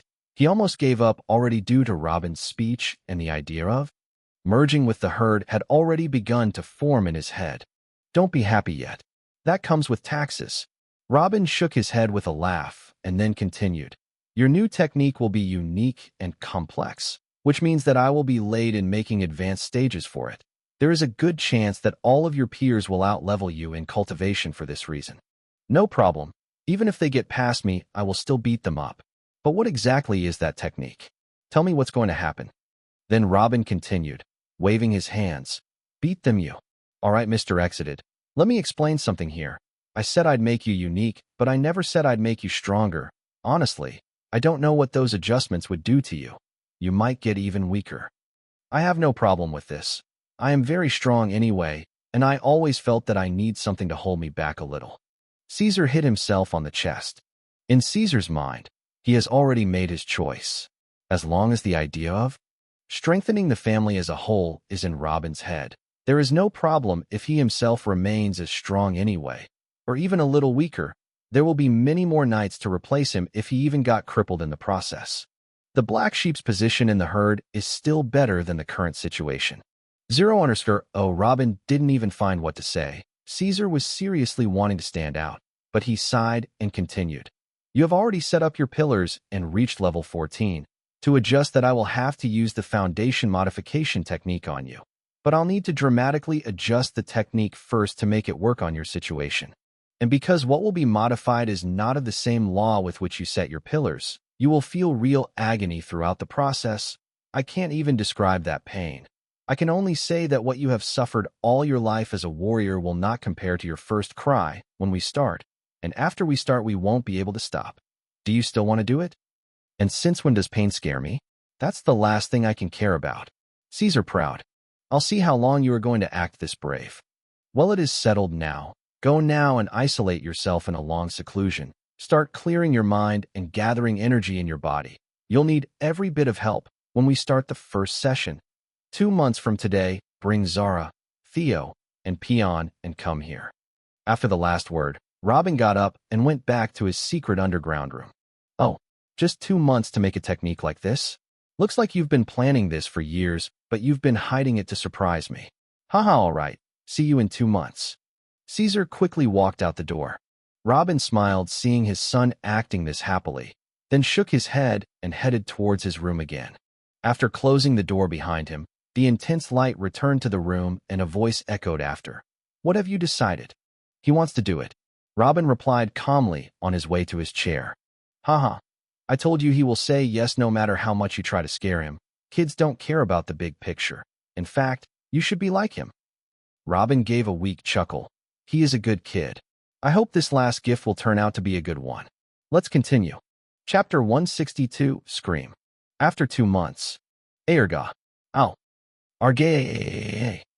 Loud screams shook the entire administrative area, and even the streets close to the administrative area could hear it.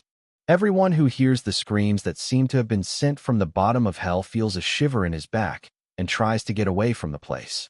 They can't imagine what kind of torture the one screaming is going through, like is he being boiled alive. Some came and tried to enter the palace and see what was going on, but the guards stopped them, saying it was Robin's orders. Seeing that the guards themselves are shivering, everyone who came left again silently. Father, he can't take it anymore. Theo gathered a few words and spoke in a rough voice. His tongue had been fully restored only 2 days ago, and he is not used to talking about it yet. But it is clear that the speech is not alien to him, and he was talking when he was young before his tongue was cut off. He must take it.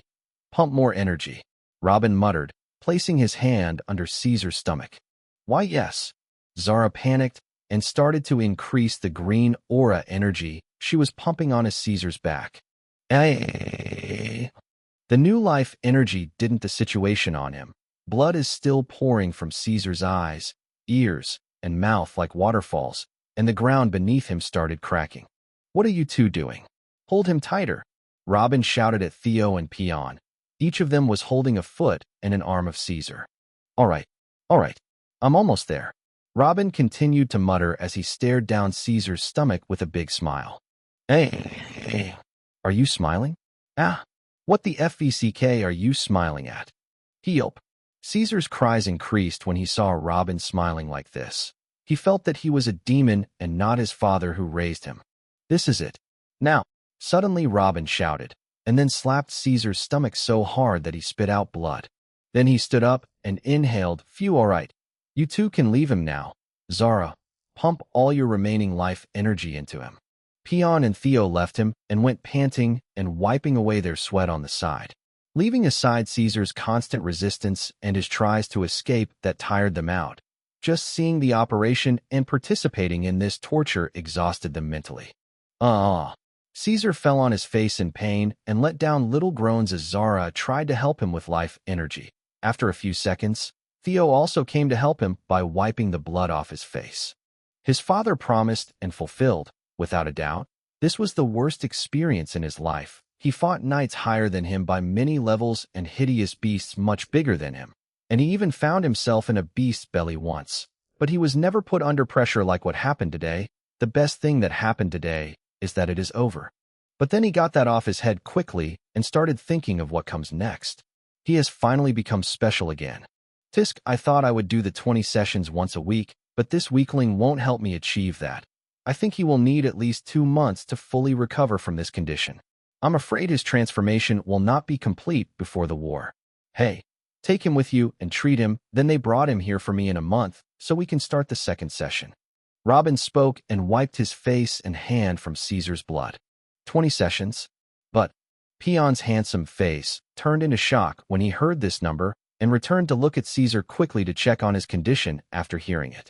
He found him lost consciousness, and his eyes were open to the last of them, as if he had heard the worst curse in history. Oh, enough, please. I don't want to be special anymore. For the second month in a row, and then the third, Caesar's cries didn't stop. Even as he rests in his room and is taken care of by Zara's life energy every few hours, he gets up in panic and screams. Those sessions hunt him even in his dreams. This delayed Peon's left arm restoration, but he was more than willing to wait. Seeing those terrible sessions with his eyes made him unable to think what Caesar is going through. He fought alongside him for many years and know how tough of a guy he is. For him to scream like that. He just told Zara to focus on Caesar and forget about him for the time being. And of course, looking at his handsome scratch-free face in the mirror was already pleasing enough for now. One way or another, Zara found herself busier and more exhausted even after she was excused from making the runes. As for Robin, in between Caesar's heart-breaking cries, he found the time to start something new. Caesar's need for a month of rest after each session gave Robin extra time to go back to designing the rune that he had previously planned. The initial idea is to produce a talisman that is useful for personal protection and in one-on-one fights. The Fire Explosion Talisman has a wide range and is almost dedicated to large numbered battles. Even if a young noble from one of the big families has a talisman of this type, He will think 1,000 times before activating because he also will most likely be affected by the burning wave as well. And during the third session vacation, Robin has already completed the design. When the talisman is activated, one compressed wind blade will come out towards the target, splitting it in half. But just like the fire explosion talisman, the wind blade talisman was kept at low levels of power due to the need for enormous soul energy to create and also tremendous natural energy to activate the higher levels. So it remained in 3 initial copies, one at the 6th level, one at the 8th level, and the other at the 10th level, and the designs were sent to the Academy. As for any higher level, it was left to Robin. There are only 5 months left. Everything is going smoothly. However, the atmosphere is getting tense above Juris City, even though most people don't know anything. The senior knights and saints in the Burton family began to leave their seclusions and go out to supervise the final training of the army and prepare them before the coming wars. They all came out in high spirits with smiles of contentment and pride. Most of them had broken through to a higher level, and even those of them who had not yet broken through, their strength had increased by miles after they repaired their pillars in previous levels and brought them to the perfect shape. Another 3 months have passed. Robin managed to break through to level 12 of knighthood, and contrary to his hopes, not much changed from last time. Once again, all the energy seemed to disappear after breaking through to the next level. Instead of the usual slight increase in energy capacity and soul strength, nothing else happened. His body was still as weak as before. Last time Robin explained what happened as that all the energy was directed towards developing his eyes of truth. But what about this time? After a few days of trying to uncover anything new, he found that the second stage patterns of the laws around him had become clearer, but the difference was almost unnoticeable. Once again, his eyes took everything.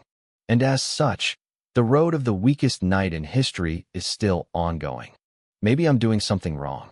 Perhaps I should ask the all-seeing God, said Robin himself, but quickly shook his head and slapped his face.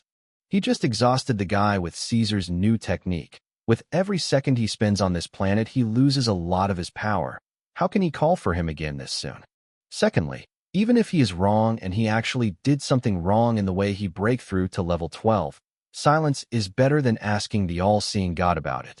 Asking for help for Caesar was one thing, but for himself? The all-seeing God puts him in a high position and speaks to him like a little brother.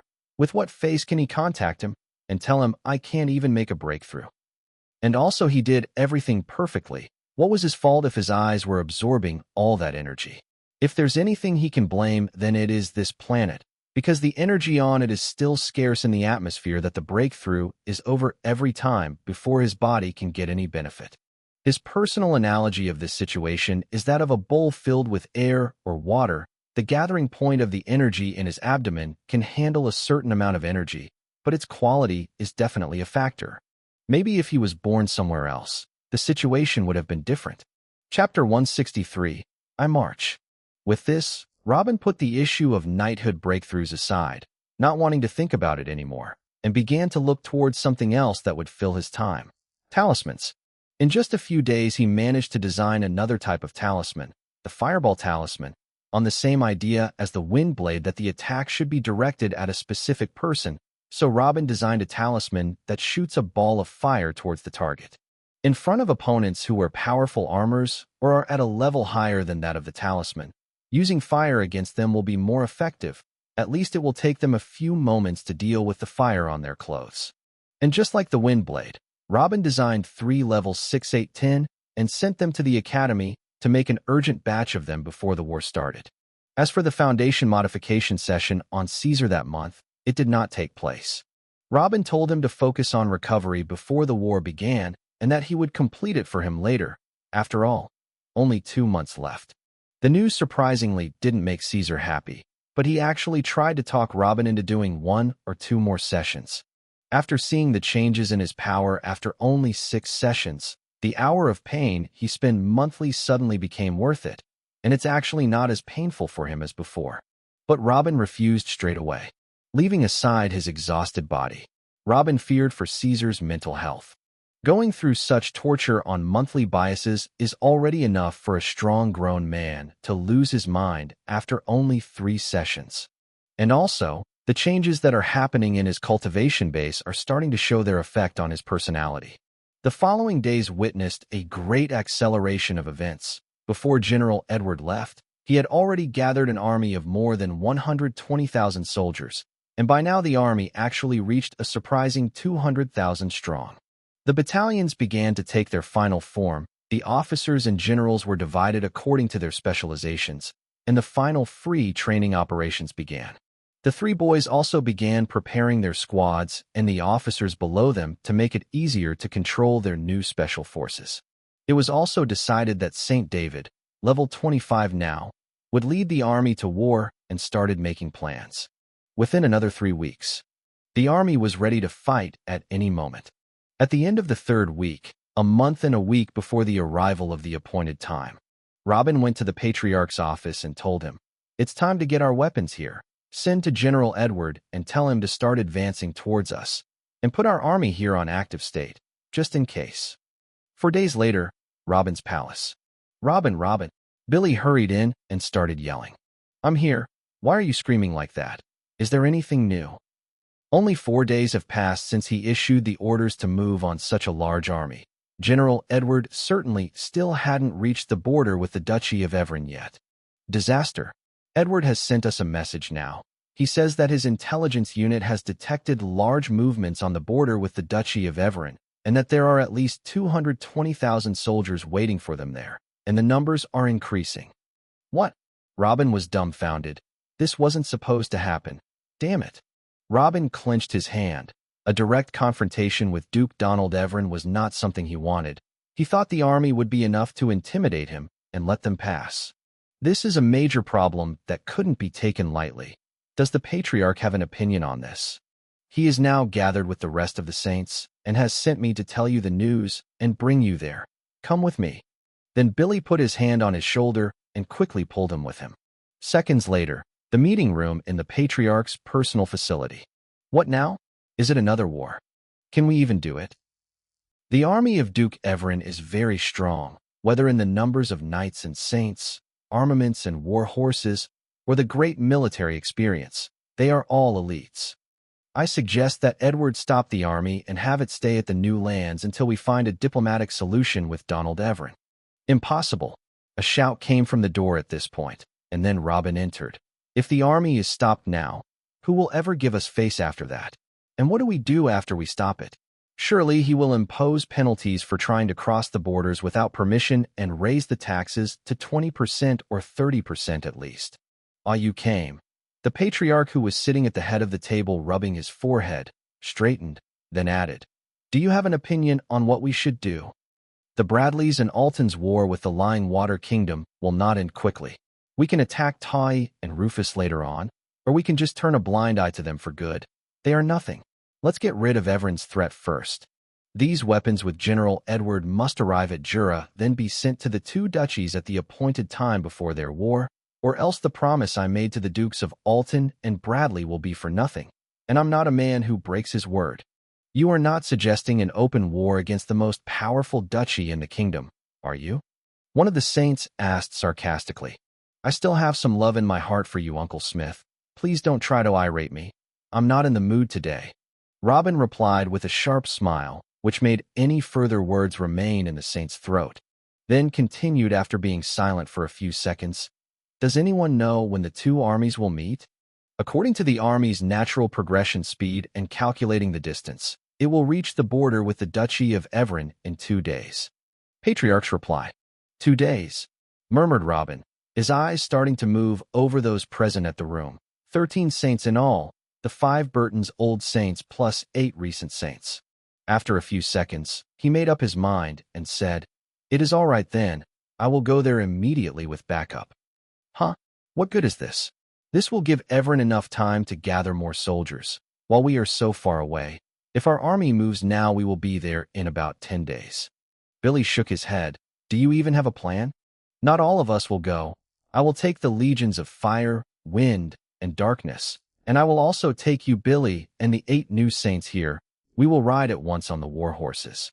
As for the Patriarch and everyone else, remain here with the main army and bring them behind us as quickly as possible and with much noise as possible as well. The whole kingdom must know that you are marching. And what would 3,500 youths and 8 level 21 saints do in a major war like this? One of the saints did not like what he heard. I will think of something on the way to stop the war peacefully if possible. If he doesn't stop, our two armies are capable of burning the Duchy of Evern to the ground with everyone in it. I want to see how long that Donald wants to test my patience. Robin's reply. The saints began to look at each other. One of them was about to speak when the patriarch gestured at him to stay silent, and spoke while he was looking at Robin. We will do as you say. Robin nodded and went out and pulled Billy in his hand, and as he came down the stairs he spoke to him. I see you've broken through to level 23 lately. Congratulations. Go and tell the 3 boys to gather their men. We'll be off in an hour. Find me a way to communicate with General Edward and with Sage Albert. No problem, Billy replied, and then jumped out of a nearby window. In the conference room upstairs. Why do you let him do whatever he likes, Brian? He's still an inexperienced child. Have we lived our lives in vain for you to only take his word for it and ignore us? He has tossed us in 2 major wars already, and now he wants a 3rd one, with a duchy this time. And you still want him to do whatever he wants? Why don't we just stay where we are selling talismans at auctions and live off its profits? Why do we have to march because he says so? I don't agree to this. A new saint started shouting after confirming that Robin had left the building. Chapter 164. I yield to no man. The patriarch looked at the man who spoke with disgust. Be very careful in your words about Robin. Haven't you broken through to sainthood yourself a year ago because of this child? Where were we 10 years ago? And where are we now after his contributions to the family? Years ago he implicated us in a war against another kingdom. Most of you said at the time that he was delusional and that I made a mistake in listening to him. And some of you almost refused my direct orders to take part in the war and threatened to take my seat if things went down the hell. And what happened in the end? He brought us half a duchy and the title of Marquis. He might be hot-headed and have no experience in politics, but I trust his vision. Let us hand him the reins once more and see what happens. I believe the fortune of the Burton family has just started. 2 hours later, dozens of miles from Jura. Clop, clop, clop. 2,500 strangely shaped horses go about their way as if they were kings of the roads, bigger than normal horses, and its faces looked fierce, with its necks and bellies were covered with natural armor. These were the war horses. Almost half of the horses had 2 individuals on their backs, and yet they ran without fatigue as if they were carrying 2 feathers. Billy, give me the rings.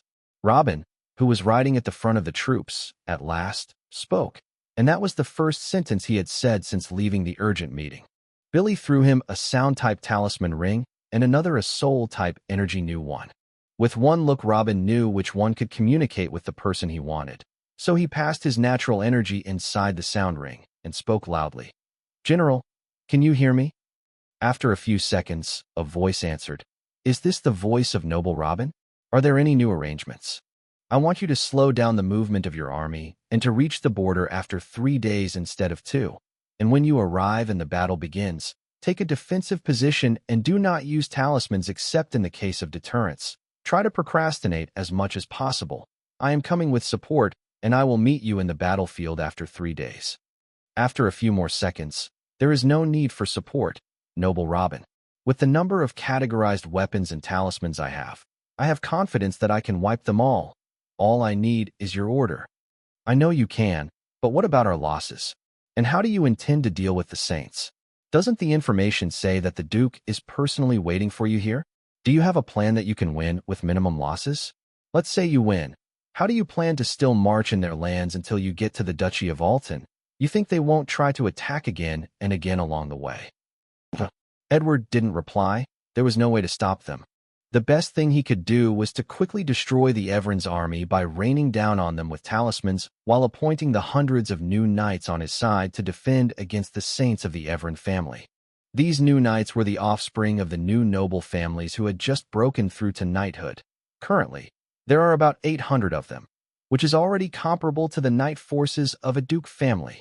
But they are all at level 11 or 12. Facing high-leveled saints would cause a massacre between their ranks even if they succeeded in stopping them for an hour or 2. And this plan also ignores the knights on the Evern's side, and also ignores what will happen after the battle. If this plan was implemented, it would surely have resulted in extremely heavy losses. It's not like the general has lost it, but this is the only way that has a small margin of success. Only by keeping on pushing and taking it one step at a time can he cut through the Duchy of Everen and arrive at his destination. He knows that even with success, he will lose more than half of his army and his knights, but this is better than standing in his place or going back. For he knows that the Burton family lacks saints and knights, and they will not help him with anything big even if Robin comes to him in vain. "That's what I thought," said Robin when Edward didn't answer again. "Do as I told you and keep my army safe. See you in 3 days." Then he put the double seal in his pocket and passed his energy into the new ring and sent in his spirit. "Hello, Sage Albert, I need a favor from you." "Is this Robin? What do you want?" Robin felt words that appear within his soul. It was the sage. "You should know already the situation at the borders between our new lands and Everen's, right?" "Yeah, I know. Both you and Donald have stubborn rock heads. And this is not only about you, but this will also affect the Alton and Bradley war and might stop it before it begins. Tell you what, stop your army, and I will talk more with Donald about it. Maybe we can come to a solution that satisfies both of you." The sage spoke heavily. "Satisfies us both? How can this happen? Make him take only 5% of my possessions. This isn't going to happen. No one will take even one soul card against my will. I will not stop my army. And if that Donald tried to stop them, then the battle will begin as soon as Edward reaches the frontier, and I have brought the main army from Jura, and we are heading there right now." Robin, what are you up to? Are you crazy? Don't you know how strong the Everen's army is? You will destroy each other." Finally, the sage lost his calm and started shouting. But Robin did not pay attention to his reaction and continued. "This is a matter of dignity and respect, and I have confidence that I will destroy them first. I will eat through that duchy with my 2 armies and raze every single city to the ground. Do not blame me. It's you who have given that guy too much confidence. You should stopped him earlier instead of watching by the side and waiting for me to yield." "I yield to no man. Your Highness, if you don't want to start a war that burns everything to the ground at your beloved Duchy of Everen, please listen carefully to what I have to say and do it." One day later. "Father, we are approaching the border between the Duchy of Alton and the Duchy of Everen. There are about 200 soldiers guarding this point, and among them are a few knights. What do we do?" Caesar approached Robin and told him the report. "Ignore them. We will continue at the same pace. They will definitely try to stop us." Caesar narrowed his eyes. "If they did, then kill them all. Simply speak, Robin." "Ha! That's what I wanted to hear." Caesar laughed loudly and then looked behind him. "The 9th and 10th Divisions advance ahead of us and storm the checkpoint directly. If one of them tells you to stop, kill them all. This is your first test. Do not lower the Fire Legion heads in front of His Excellency." "Yes, Commander." Half an hour later, inside a large tent on the border area between Burton's new lands and Everen, a man hurriedly entered and bowed. "Your Highness, there is urgent news that just arrived." A relaxed-looking man covered with lots of jewels calmly replied, "Speak." "There is a small band of the Burton family of about 4,000 individuals coming from the north on war horses. They have completely destroyed the border post with the Duchy of Alton and killed hundreds of our soldiers. According to reports, they are coming straight here." "Huh? Ha ha. Well done, Brain. Instead of coming personally and kneeling to come to terms with me, he sent a suicide squad." The Duke continued to laugh hysterically until the wine spilled from his hand, and then continued, "Let the garrisons of the cities along their way come out along the way for them to kill them. And if they escape from them, send an order to St. Gerard's Legion to tear them to pieces at Jaffa Plains. I don't want to hear anything else about them anymore, or anything happening inside the duchy actually. You take the orders and settle the matter between yourselves." The messenger bowed and retreated. Just mentioning the Legion of St. Gerard ended the matter. It is one of the protection legions deployed to participate in rapid wars and put down any rebellion. An integrated elite legion of 20,000 elite soldiers, 3 saints, and more than 50 knights. Chapter 165, A Show. One day later. TSK Edward Bradley and his army should have arrived today. What's holding them back till now? Have they decided to listen to the sound of reason and stop before they anger me? Donald Everen spoke in annoyance. I don't think, though, Your Highness. It's just that their pace has slowed down a lot. With their current speed, I think they will arrive tomorrow at dusk. A man beside him bowed and spoke. This was the son of the Duke. Tomorrow? Another day to spend in this disgusting place? What a headache. I will make an example of them tomorrow. I will humiliate that damn Edward thing. Donald spoke while he drank his glass angrily. My lord, my lord. A man hurriedly entered the tent. What's up? What is this disturbance? You again? Didn't I say I don't want any reports about the internal affairs again? Can't you fools handle anything without my presence? Your Highness, this cannot be handled by anyone else. The Burton squad I mentioned to you yesterday have killed the garrisons in several cities on their way until they reached the barracks of St. Gerard's Legion. There the entire legion was destroyed, and St. Gerard Everin and his 2 lieutenants were killed. What did you say? The Duke stood hurriedly. Even those around him straightened their stances, and a serious look came up on their faces. The Duke came forward and grabbed the messenger by the neck. You say that 3,000 individuals from the petty Burton family massacred St. Gerard's Legion? The same legion with 20,000 soldiers. What happened exactly? Do they have some kind of new, overpowered talismans? No, the report says that a large number of them are knights. They walked through St. Gerard's Legion right from the middle, without firing a single talisman from the start to the end. Knights? That many? The Duke left the messenger and fell to the ground and mumbled, then asked again, what about Gerard and his lieutenants? How did they die? There are 9 saints with them. It was a one-sided massacre that ended in less than a minute. The messenger looked at the ground and replied, 9 saints. Since when did the Burton family have this many saints? That bastard Galen Bradley must be helping them. The Duke shouted, those coming troops are neither a suicide squad nor a coming for a picnic then. They are coming to participate in a real war. A war against me? I will dis. When the Duke reached this point, he stopped and did not know what to say. This crossed all his calculations. Empty provocations and threats turn into a real war, and there are already thousands who died in it, including 3 saints. This was not what he wanted. The next morning, inside the Duke's tent. How long is it until Edward and his army arrive? And did they send any messages yet? Asked the Duke, rubbing his forehead. Less than an hour, my lord. And no, I just checked. They didn't send anyone. One of the saints replied.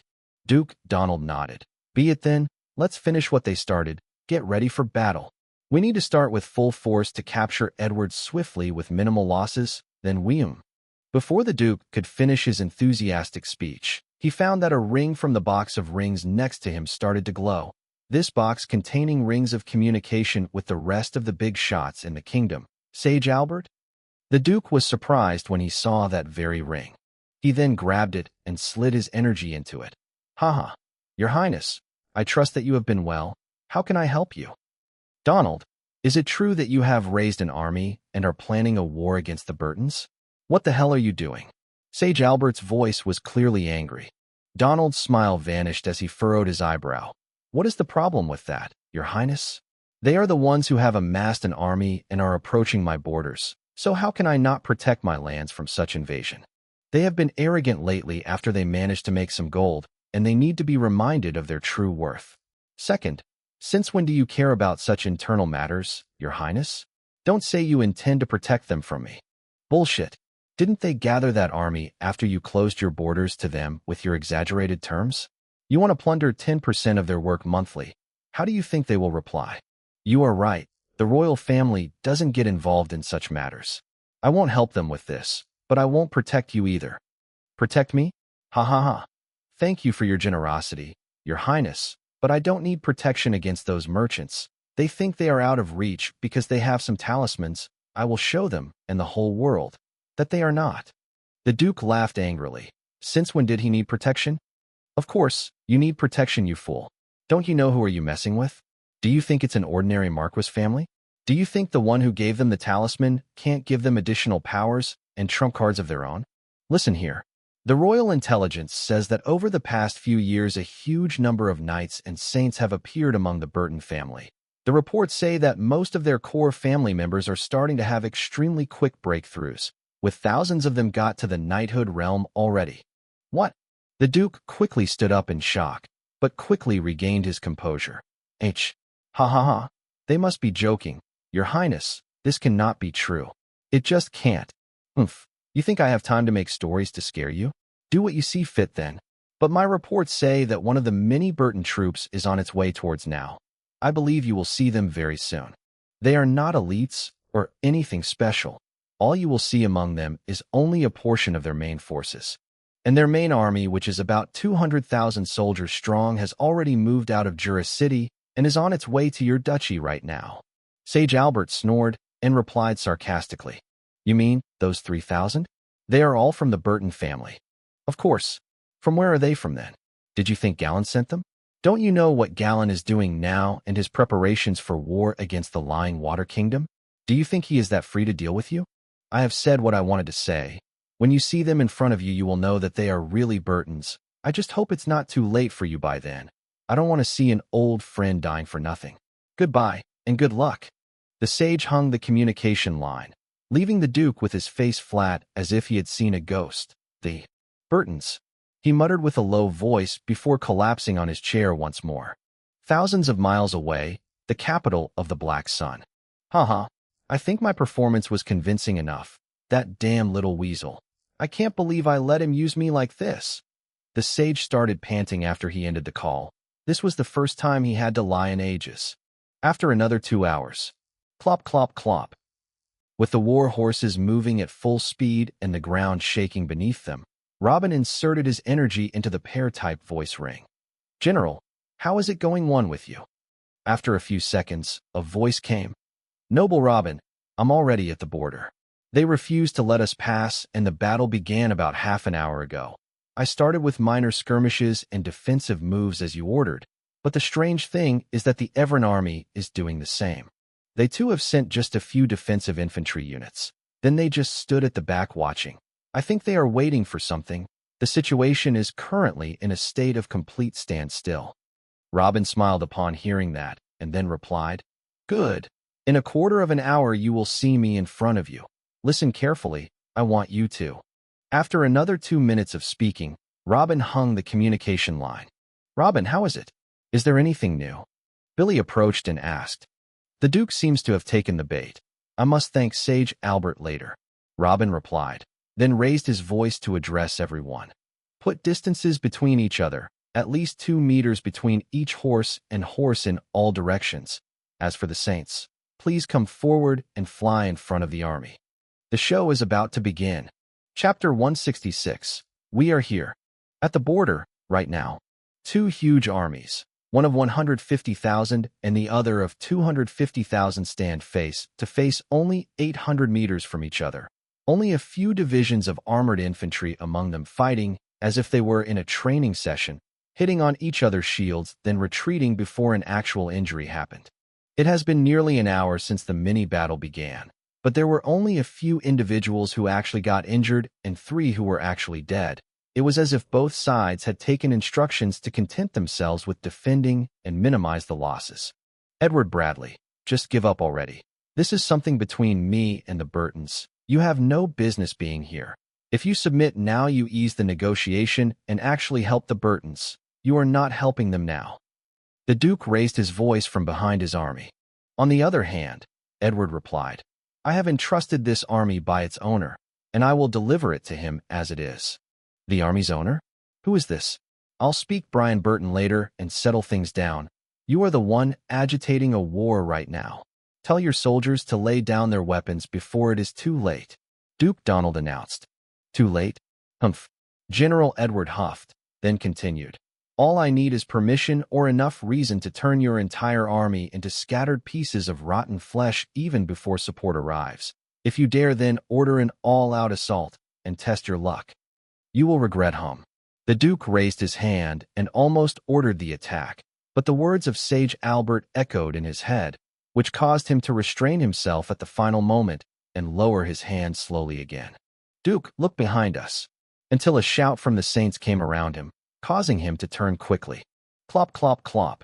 Rows behind rows of war horses swiftly coming towards them, and contrary to any other cavalry formation, this formation is too open that the Duke and his high officers and Saints can easily see every single horse and its rider from head to toe. With each look, the Duke and those with him found that every time their eyes fell on one of the cavalries, he would be a knight. Even leaving aside these strangely huge numbers of low-level knights, 9 level 21 saints with the level 23 Billy in their midst can be seen flying in front of the army at a steady height like the head of a huge serpent.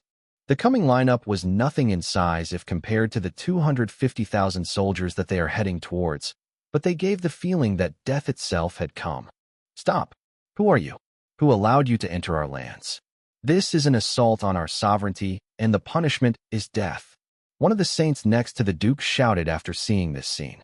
But the oncoming cavalry team paid no attention to him and continued advancing until they reached about 300 miles of the army, after which they stopped, and Billy began to shout, "I'm Billy Burton, and all around me are my uncles and cousins. Open the way at once for our caravan and its guards, or else we will have to open the way ourselves." Ha ha! You think you can open the Evren's mighty army with a handful of new knights? Come and show me how you will do it. The same saint responded again and jumped to the rear of the army and began to give orders to turn around and face the coming Burton troops quickly. Neither the Duke nor the rest of the saints stopped him. They already agreed an hour ago that this man will speak and try to test the waters when the time comes, that why they were here in the first place. Testing the coming enemy while showing their strength is a must before the negotiation began. If they tried to start the negotiation now after the coming troops killed 3 saints and 20,000 soldiers of their own, they will be in a very passive situation and most likely wouldn't get more than 4% of the desired taxes. But their features worsened with every passing second and every new knight their eyes fell on. Up till now, they couldn't find a single one who is at the Energy Foundation realm. "Then you won't give way? As you wish," Billy shouted. Then he too started giving orders. The legions of darkness and wind descended from the war horses, wielding their long daggers and shiny bows, and moved to the side waiting for further orders. As for the legion of fire, they began to join quickly and close the wide gaps between them, and took the shape of a spearhead. They are ready to advance at any moment now. "Calm down, Billy," Robin shouted from the tip of the spear, drawing the restless eyes of all sides. "At the end, we are the offspring of the same kingdom. We can't spill too much blood today." "Ha ha ha! Where did this kid come from? Do you think your little troop of level 11-12 knights can assure your win? Whose blood is spilling today? Not from our side." The saint of the Evren family laughed out loud. Robin did not answer him, but randomly signaled to a knight next to him. The knight nodded and jumped off his horse, then quickly advanced into the middle of the empty field between the two armies and shouted, "Who among you would dare to fight me?" The Evren family saints looked at each other in astonishment. The boy who had just come out was just a 12th level knight, and about 30 at the most. Where would he dare to challenge the experts of such an army? "Oomph, if you want a blood sacrifice first, we are fine with it." The saint blew and then signaled to one of the knights at the 12th level also to come forward. The knight advanced silently, and with a few leaps cut the distance between him and the knight of the Burton family, and without a word ignited a scorching aura around his body and attacked directly with his sword. It was clear that this knight was not a random person, but an elite of the mighty Evren family army. Uninterested in what is happening below, the Duke raised his eyes to look at Billy and the rest of the Burton saints to try to read their features, but to his surprise, he found no concern on their faces and obvious absolute confidence in their man. But he soon understood when he looked down again at the battlefield. He found one person standing and another person burning silently beside him with white flames. What? The Duke shouted and then grabbed the person closest to him. "What just happened? How did he die?" "That knight of the Burton family shot a white flame ball and killed our guy instantly," the saint responded with a fright. So simple. The Duke thought to himself, didn't he find time to defend or even avoid it? He didn't have the time to complete the attack he made that jump for. But at this moment something crossed his mind, and he gritted his teeth and shouted, "Then you are the famous white flame demon Caesar Burton, the one whose achievements and tales about his talent is widespread across the whole kingdom. No wonder you are so full of yourself.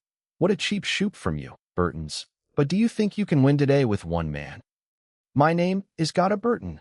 The knight in the middle of the battlefield hit his halberd to the ground and shouted while pointing at a certain direction, None of you worms are fit enough to fight my commander, Caesar Burton." Everyone's eyes quickly got to where he is pointing, a thickly bearded youth riding his war horse at the head of the spearhead. But unlike the rest of the legion, he looked relaxed, even yawning, with his halberd still on his shoulder. "This is Caesar?" Then the white flames. Everyone thought for a second, but that didn't last long as they were intubated by a piercing sound. "Soot." Robin put his hand in his mouth and whistled, then grabbed the sword that was attached to his war horse, lit a white flame on it, and raised it high, then shouted, "Fire Legion. We are here." SHAAA. Everyone behind Robin imitated him, and in the blink of an eye, all the Fire Legion raised up their halberds and launched their perfect fire law heavenly technique, White Flame, all except for Caesar. The famous White Flame that gave Caesar his name across the 8 kingdoms, the White Flame that every human alive was trying to figure out what is it and how Caesar Burton got it, was now shot by thousands of knights towards the sky in a majestic and frightening sight. Chapter 167, White Fire Spearhead. All eyes turned upwards. A sense of fear and awe struck their hearts like a hammer upon seeing this magnificent sight. Many of the Evren's army men began to take steps back without them noticing it. Their will to survive has taken over their bodies. Even General Edward ignored the petty battle taking place between the infantry units in front of him and floated up to focus entirely on what was happening behind. Seeing the magnificent white fire spearhead, even he felt a shiver running down his spine. But a smile soon took over the initial fear as he thought, so this is the sign. The real show has begun.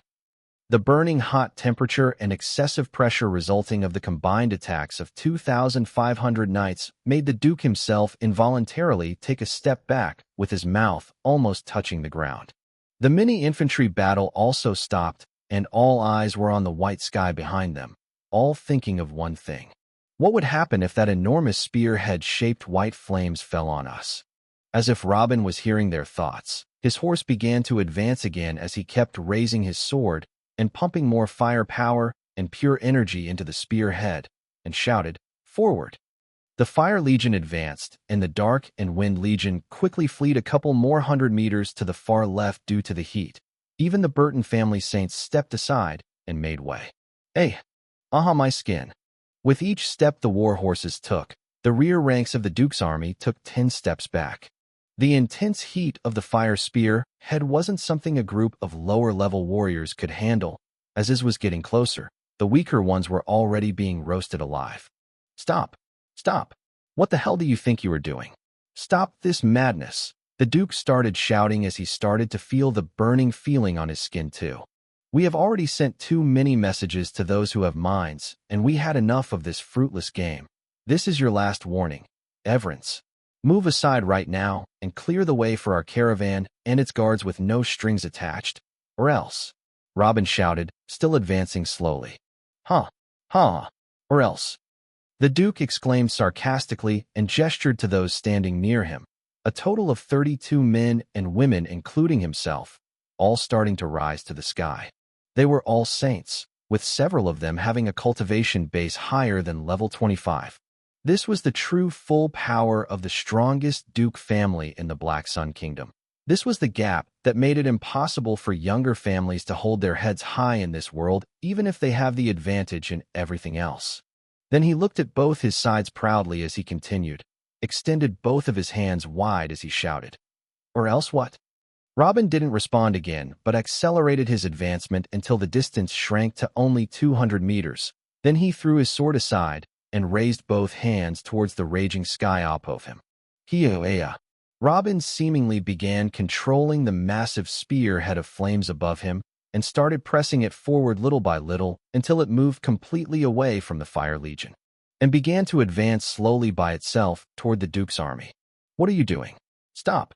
Stop!" Seeing that his threat was treated like thin air, the Duke was horrified at the sight. If this spearhead came down on his tight army formations, it would surely kill tens of thousands of them. And just like his threats, his pleas were not heard by Robin. The massive spearhead of fire still advanced steadily. "Damn it! What are you waiting for? Come on!" The Duke called out to his men and quickly floated in front of his army with another 31 saints beside him and shouted, "Support my shield!" The Duke personally deployed a wide energy shield, and the 31 saints began to pour all their energy into it. FRRROM. Seconds later, the spear head hit the energy shield. Arghahoea. Hold. In front of the united attack of 2,500 knights, the saints began to be pushed back a little by little. And as the energy shield retreated with them, the soldiers below began to get charred. No. The frightening scene and the intense heat terrified the rear lines of the army and started running in the opposite direction randomly, right towards Edward's army. I see you sending your men towards me, Donald. Have you decided to start the real battle then? All right then, as you wish. Do not blame me, for you are the one who started it. Prepare the fire explosion talismans. General Edward shouted from behind the Duke. What? No, Edward, wait. The Duke was still thinking of a way to stop this attack that intended to devour a large chunk of his army when he heard Edward's words that sounded like the worst curse from the bottom of the hell. If Edward now starts raining his unprotected and unorganized army with fire explosion talismans, everything will come to an end. Not knowing what to do, he started shouting at his own men. Stop, you damn things. How told you to advance? Hold your steps. He was counting on protecting them with his saints' energy shields. Hi-ya. The Duke pumped all his energy into the shield and began to advance forward and push back the white fire spear head little by little. Do not hold back. We must vanquish this attack right now, or it will be all over. We can't let that damn Edward Bradley attack the army without our protection. Yes, the Everin family saints seemed to have finally come back to reality as they saw their normally calm Duke acting like this, and they pumped out even more energy into the energy shield as they pushed it back. Soon the white fire spear head started rapidly shrinking in size. After a minute or two like this, it will surely disappear completely. Push. Make them see who the Everins are. The Duke felt a zeal and willingness to battle that he thought he would never feel again. He has already decided that after he extinguished the attack, to start an all-out battle against those worms who are overestimating themselves. But this feeling did not last long. With the side of his eye, he saw 800 knights in the back, raising their seemingly categorized bows and preparing to launch its arrows towards him and his saints at any moment. These arrows might not kill or seriously injure them, but it sure will make them use energy to protect themselves, which will greatly weaken the energy shield. And if the shield shattered while they were facing such an attack, the losses would be just too great. Another 200 knights had disappeared from their places, and he already lost track of where they are. And the final straw that broke the camel's back, he saw Billy and the rest of the Burton saints taking out small daggers with one hand and darkness talismans with the other. FECK, I had enough. Negotiations. I want to start the negotiations. The Duke's last psychological defenses have completely fallen. Chapter 168, Bonus Chapter Shadows. That's enough. There is no need for all of this. Every misunderstanding will come to the negotiation table no matter how long it lasts. Let's start negotiations as sensible men and end this madness. The Duke shouted as high as he could after seeing the many moves around him. The 800 knights who are about to use categorized bows and metal arrows. The 200 knights who used darkness talismans and disappeared already, and even 9 saints are about to use darkness talismans with the clear intention of attacking them while they are busy with the energy shield. Any group of these 3 undoubtedly can deal strong blows to the saints involved in the energy shield, or at the very least distract them. If this happens and the shield is broken, a few saints will be severely injured and thousands of soldiers behind him will turn into ashes, not to mention Edward, who put his army on standby with thousands of talismans attached to arrows threatening to demolish another large chunk of his army. Everything accelerated very dangerously within seconds. After the Duke's shout, Billy raised his hand with a stopping gesture. The Wind Knights lowered their bows, and the Dark Knights reappeared, but this time they appeared behind 2 of the Everin family saints with daggers in their hands. The 2 saints felt a shiver running down their spine when they saw this. If those 200 knights focused their attacks on them in such a situation, then they are good as dead. Then Billy raised his voice. General Edward, please hold your hands. Don't destroy the Everin family's army just yet. Let's hear what the Duke has to say first. Again? Why don't you just let me blow them up? Sigh, it doesn't matter. That is your army anyway. Edward replied, looking disappointed, then directed the crossbows to lower their bows. The short conversation between Billy and Edward made the Duke almost vomit blood, but he pretended he didn't hear anything and focused on the energy barrier for about another minute, until the massive white fire spear had lost its momentum and disappeared into thin air. And after the attack vanished, so was the energy shield. Galen looked to his right and left at his 31 saints and found them all sweaty and panting. Then he looked at the person who had caused this, looked at Robin, and spoke disgustingly. I see that you have grown claws and fangs. Good for you, sons of Burton. Robin gave a cruel smile as well, but he didn't respond to the Duke's words. He was better off than any Evran saint he sees in front of him. Actually, he is in a worse situation. Even though he knows the fire heavenly law perfect technique like the back of his hands, this was the first time he tried to attempt something like that. He only felt that he could do it when he saw the massive white fire spearhead above him. That took its shape from the knight's attacking formation, and decided to give it a try. Controlling this massive amount of energy drained most of his energy, and even his recently strengthened soul power took a huge blow with as well. Your Highness, I think we have a lot to talk about. Billy spoke without emotions. There is nothing to talk about with scum like you. Didn't you come to pick up your comrades? Take them and get off my land. The Duke spoke angrily. Your Highness, they have killed 3 saints and thousands of soldiers. They were our kin and blood. How can we just let them leave? One of the saints of the Evran family shouted. There is no need for more blood to be spilled today. The Duke replied in a strong voice, then looked at Billy. What are you waiting for? Scram before I change my mind. Scram, you say? Just like that? Moments ago we might have accepted that, but now. Robin raised both of his hands and shouted, Fire Legion! We are here. Shoah! Once again, thousands of single fire attacks started rushing upwards and gathering into the shape of a spearhead. Archers, raise your bows and get ready to fire. A shout from Edward resounded on the other side as well. What the hell are you doing? Why are you starting all over again? The Duke shouted while looking behind and in front of him. The powerful image he had taken for himself just a moment ago has collapsed again. His psychological defenses had already been destroyed, but he didn't know. Robin laughed out loud. Do you think your crimes will be solved by giving us permission to leave? Do you think that trying to bully the Burton family will go unpunished? Do you think that you are the one who has the power to allow the other side to leave or not? Aha! The last glimpse of the Duke's remaining control was broken by Robin's words. Not able to control himself anymore, he raised his fist and launched an all-out attack at him. BAA! The sound barrier broke, causing an air explosion by the might of the sudden attack as a fist-shaped energy burst made its way toward Robin. No, Billy and the rest of the Burton saints know very well that if this punch reached one of them, it would put him between life and death, and if it reached Robin, he would surely be dead. Swoosh! Suddenly a dark shadow appeared and stood a couple of meters in front of Robin's warhorse. Boom! The punch fell on the shadow, but to everyone's surprise, he only took a few steps back before stabilizing himself. The shadow that came out of nowhere has blocked an all-out attack from the Duke. Before anyone could make any reaction, Duke Donald felt a cold blade on his neck. When he looked out of the corner of his eye, he found a familiar person, Senior. Gusta. Marley. Then that man right there is. Listen, I don't care what happens between you and the Burton family. If you want, you can kill them all, except for this boy. It is my duty to protect him at all costs if it happens, and he dies somehow today. I will have your head before we go back to the capital. Hope I was clear enough.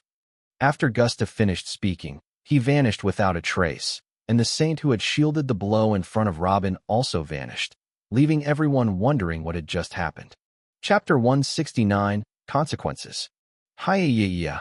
While everyone was still engraved with shock and fear knowing that this kind of high-level figures are roaming around them, Robin waved his hand and threw the fire spear head towards the left group of the Evran saints. And this time, it was much faster. What is this heat? Whaa. Help! Arghar. Who screams? The Duke slowly turned his head toward the source of the screams. But what had already happened. 3 charred human corpses had fallen to the ground, and 5 others were shrieking as they were trying to put out themselves. They were unable to complete raising any energy shield in time. Paul, Noah, Gloria. The Duke muttered with a dry voice as he looked at the 3 corpses on the ground. 3 of his close family members had perished, just like that.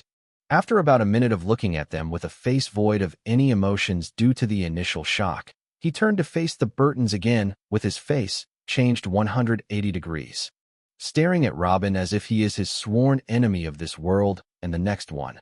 Then he let out a loud roar, "AAH!" But he kept floating there without taking another step forward, not knowing how to direct his anger. As for Robin himself, who had blood spurting from his eyes, ears, and mouth, started laughing hysterically. Ha ha ha. You still dare look at me like that, Donald? Good. Very good. It seems that you still don't know who are you facing. Caesar, come to my side. Fire Legion.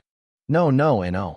Hearing those 2 damn words again, the Duke regained his clarity of mind and began to shout, then started to mutter in a low voice while gritting his teeth. Wait. I understand now. I understand very well. What do you want? Robin smiled and lowered his hand. Now that is better. Do we have to kill a few saints for you to understand? We want all the lands between this point and the Duchy of Alton. Every single inch you had as a border with Dolliver is mine now. Your time is up, old man. Step back and watch the new rising star making his legend. Starting today, the Duchy of Burton will be the one and only frontier duchy with the Kingdom of Dolliver. Upon hearing Robin's demands and the words Duchy of Burton, all the knights and saints of the Burton family sank in their fantasies for a moment. Currently, in the new lands included, the Burtons control a huge piece of land that can already be described as a small duchy, but they still need another piece at the size of a standard earldom for them to rightfully claim that they have a duchy. Land-wise, the Duchy of Everin is the largest duchy in the kingdom, and if they took all these lands from them, they would have more than enough to declare a duchy of their own. But Duke Donald had another reaction. What did you say? Are you crazy? You killed 6 saints from my family and seriously injured 5 more, and now you are saying that you lot want to take away a quarter of my lands. The most important quarter at that. Who the hell do you think the Everin family are? You started this, and you must bear the consequences. If you want to blame someone, blame yourself. Robin reached out to wipe the blood from the side of his mouth, then continued. If you refuse, we will continue today's battle and wipe your army off the face of the earth. And in a few days, you will find my Uncle Brian with our main army standing at the gates of the proud city of Evora to destroy it over your family's heads. No, not the main army. No. The Duke went absent-minded at those words, but quickly he realized he spoke those imparting words out loud and said nothing else as he gritted his teeth. Instead, he scanned his surroundings with the edges of his eyes. Robin's condition is too apparent. Even if he can support such an attack again, he wouldn't make it a 4th time. He currently has 600 knights, with many of them above level 15. This is the number that he was able to quickly gather to stop Edward's army. This number, in addition to the presence of himself and the rest of his saints, will be able to stand up to the Fire Legion of 2,500 knights and the 9 Burton saints and potentially wipe them out. He believes that he alone will be able to kill at least 1,000 of those new knights. But also the losses on his side would be too heavy. During the battle, more than half of the saints and knights on his side would surely die. And this is regardless of Edward Bradley, who is waiting for a chance to wipe out the 250,000 soldiers standing behind him. Assuming that a miracle occurred and he was able to defeat and kill them all today, despite the huge losses he would incur, he would have to face another army bigger and stronger than this one at the capital of his duchy. One last look he cast toward the 9 saints of the Burton family. 8 of them were new level 21 saints, but the pressure coming from them outweighed even all the saints by his side, not because of their strength, but because of what their presence meant. The appearance of this number of new saints in one family is certainly not a coincidence. If this is measured by the words of Sage Albert, then even time was not by his side. Not now. Not in the future. He finally realized that he chose to kick a metal wall. Reaching this point after about 2 minutes, he sighed, then looked at Robin. You? Who are you exactly? Robin smiled. Robin Burton, just extra son to this family. You don't have to remember my name. Just an extra son being protected by level 30 saints? Haha, well done, extra son. You win. But remember what happened today. Then he turned to face his army and shouted, "Move to the side." Haha. Of course, I will remember such a glorious day. Robin laughed, then looked around and shouted, "Senior Gusta, I hope you have heard this agreement and will bear witness to his words." No one else uttered a word as they all stood and watched Evren's invincible army retreating. The retreating operation took about an hour until the last soldier of the Evren family's army disappeared from sight. "I can't believe you did it, Robin." Billy drew out a breath of cold air seeing what is happening in front of him. "But I don't understand why he sounded so afraid of our main army. Most of those above the knighthood realm are here. The main army is just a bunch of inexperienced kids that wouldn't stand chance against Evercity defenses. Hey, what did you tell Sage Albert to do, Exa?" "Boof. Father." Caesar panicked and jumped towards Robin. With the departure of the last enemy soldier, Robin fell off his horse. "Robin." Billy also went down quickly to see his condition. He knew full well how much pressure was put under with those two attacks. It's okay. I'm fine," Robin replied in a weak voice, as Caesar put his head on his knee and wiped the blood from all over his face. Billy sighed. "Whoever saw you swimming among your books and scrolls just a few days ago wouldn't believe that you are the same person now. You really are a bizarre person, my friend. Relax now. You deserve your rest." But Robin did not listen to his advice as he kept speaking after a few coughs. "Go and coordinate with General Edward.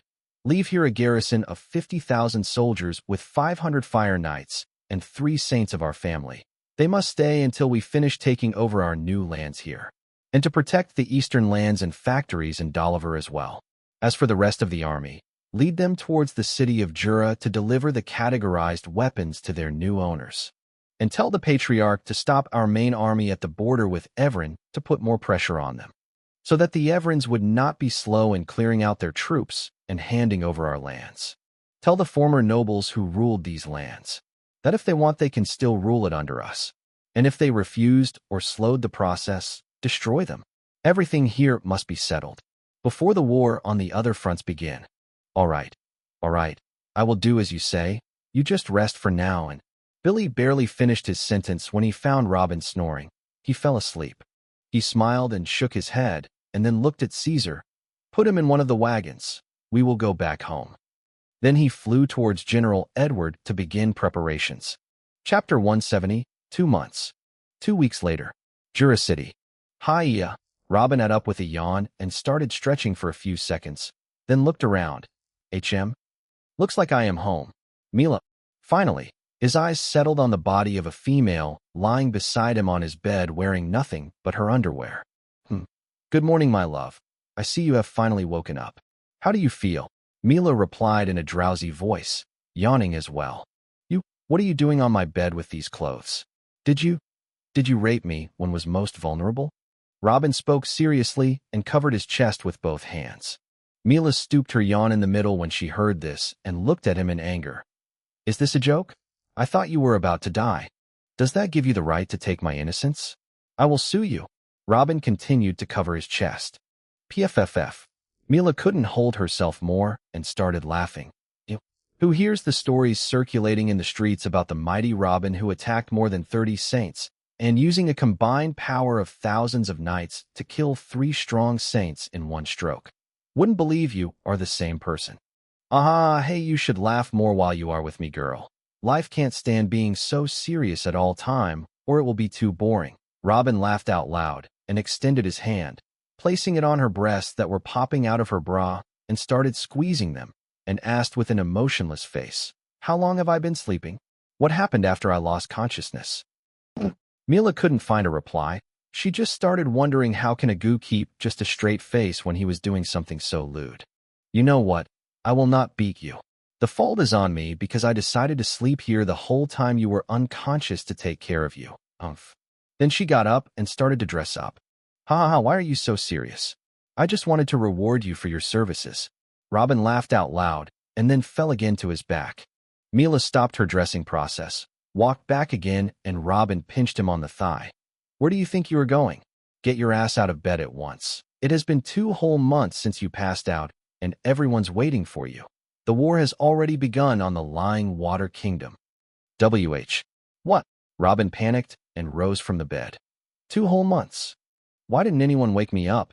Do you think you were taking an afternoon nap? Everyone was worried about your body state, and we could only hope that it is just exhaustion that will heal with time. How could we risk waking you up? Never mind. What's important is that you are up now, Mila said as she put on the last piece of her clothes. My body needed 2 whole months to recover, even with my body's improved healing process that I got from life and vitality loss. Damn, I should be more careful using this method in the future.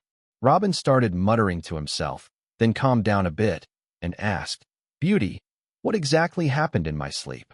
Mila sat on a chair beside the bed and put one leg over the other. After you returned to Jura, the patriarch ordered the soldiers of the new land to strip off their weapons to be redistributed, half of which were given to Uncle Edward as per the agreement. So he took them loaded on a huge caravan, with the last batch of agreed talismans along with them, and set out towards Bradley's Pearl City about a month and a half ago to join and lead the Bradley's army. As for the lands you won from the Everins, some small battles happened between the 50K army you left there and nobles who refuses the Burton's rule and refused the get of the land. That Baron family who stole the 2 soul techniques were among them.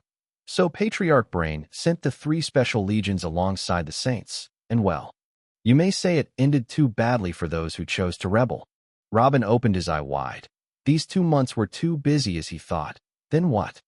Seeing that the battles are growing fiercer, and that Prince Alfred came to join our army and refused to go back to the capital, the royal family decided to intervene and announced that those lands belong to the Burtons now and signed an official recognition of your right on it. Since then it became officially you family's property and everything became much easier.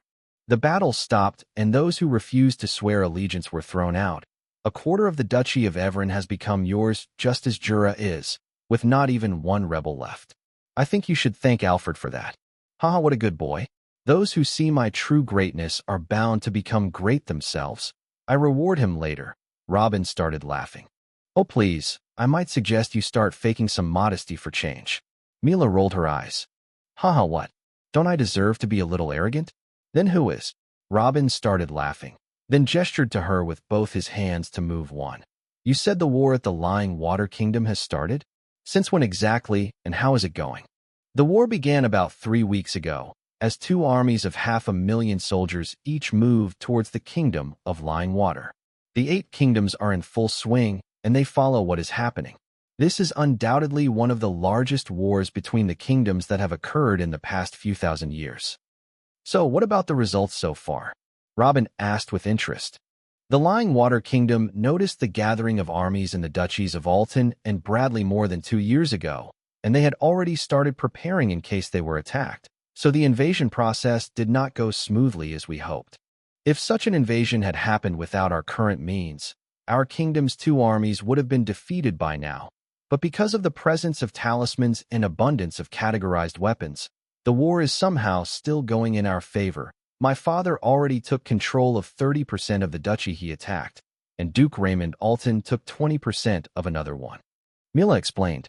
2. Wasn't the plan to attack 3 duchies? 3 weeks are up, and they are stuck with just 2. Robin wondered with a raised eyebrow. Yep, just 2. The plan was to use the advantage of overwhelming talismans to slash deep into the 2 duchies that were at the side first, and then take out subsidiary armies to conquer the 3rd duchy that is in the middle.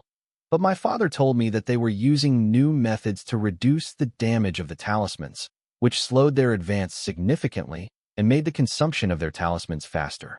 There hasn't been any particular massive battle until this point, but he fought many battles those 3 weeks and said that in the battles he expected using 10,000 talismans, he had to use 15,000.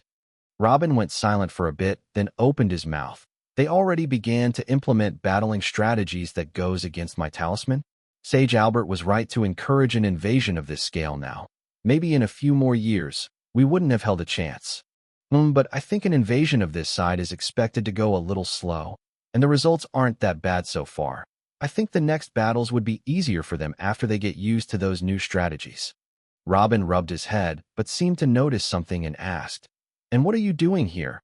Why didn't you go with your uncle to support your father in his war? Mila furrowed her eyebrow. Why would I go? Your agreement with my father is that only Uncle Edward will go with him to lead the army, but I and the rest of the 3 saints and a few dozen knights will remain with the Burtons to support your growth. This was before so many saints and knights appeared in the Burton family. Plus, everything is under control now. You all may graciously depart now to share in your family's glory. I will not withhold you from such a matter without good reason. Oh, you became stronger, and suddenly my family's support is not welcome anymore, huh? What a generous man you are. Never mind. My father would be happy to have an extra help of this size. Mila nodded with a smile. All right. I will tell my 3 uncles and all the Bradley Knights to depart today towards the Lying Water Kingdom. As for me, I'm not going anywhere. Chapter 171, Towards North. Huh? Wasn't I clear enough? You also can leave with them. I'm an open-minded guy and wouldn't stop you from participating with your family in such a glorious event that will go down in your history. Robin got puzzled by her reply. But Mila did not reply, but rose, smiling as she was, and approached Robin, then grabbed his ear and whispered, My love, a woman's family is her husband and her home is his side. I am still mad at you that you did not take me with you to the battle against Duke Donald Everin, and got even more mad when I heard the details of what happened and how much those who have seen it glorify you. But you want to keep me away from you again before such a big war? I want to see you fighting for once and not swimming in your books. Okay, you can stay. You can do whatever you want. Robin replied quickly, trying to get rid of her hand, then muttered in a low voice, Tigress. What did you say? Nothing. Robin replied with a shout, then came back to mutter, Just you wait till I get stronger. What did you say now? Never mind. Put some befitting clothes on you, and let's go to see the patriarch. Arg. All right. Wait for me outside till I'm done changing. Or would you like you to see my little general? Robin got up and put his 2 hands on the side of his pants with a chuckle, ready to take it off. Do it. Mila went back to her seat with a lewd smile. Who do you think got you and your little general into those pajamas? Feeling defeated, he moved with a word towards his room's bathroom, where he got dressed. Patriarch's manor half an hour later. Finally, you are up. Haha.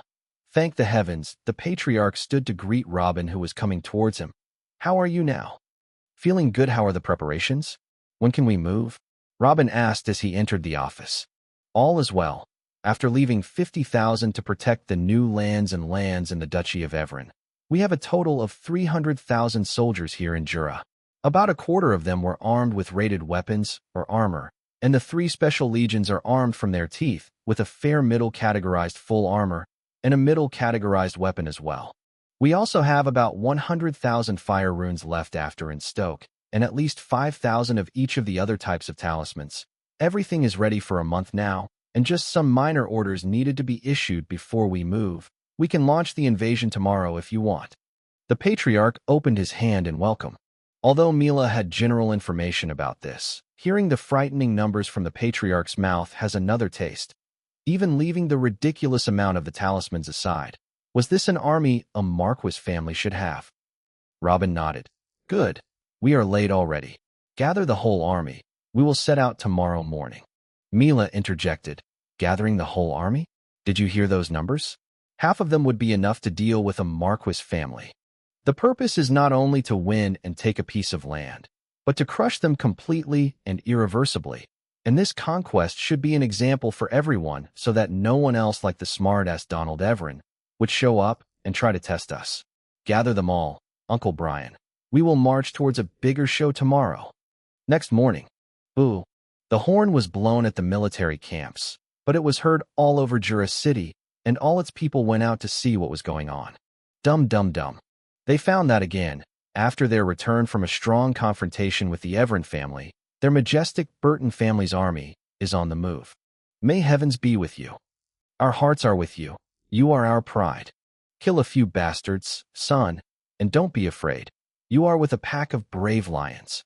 Where are they going now? It looks like we are going to go to war with the Lying Water Kingdom alongside Duke Alton. This march of our great army means the annihilation of the Lying Water Kingdom, huh? Cheers resounded from over the city walls and in front of it as people rushed to bid their sons and fathers farewell. but this time with pride and joy, not fear. With every move this army of theirs made recently, it brought them more lands.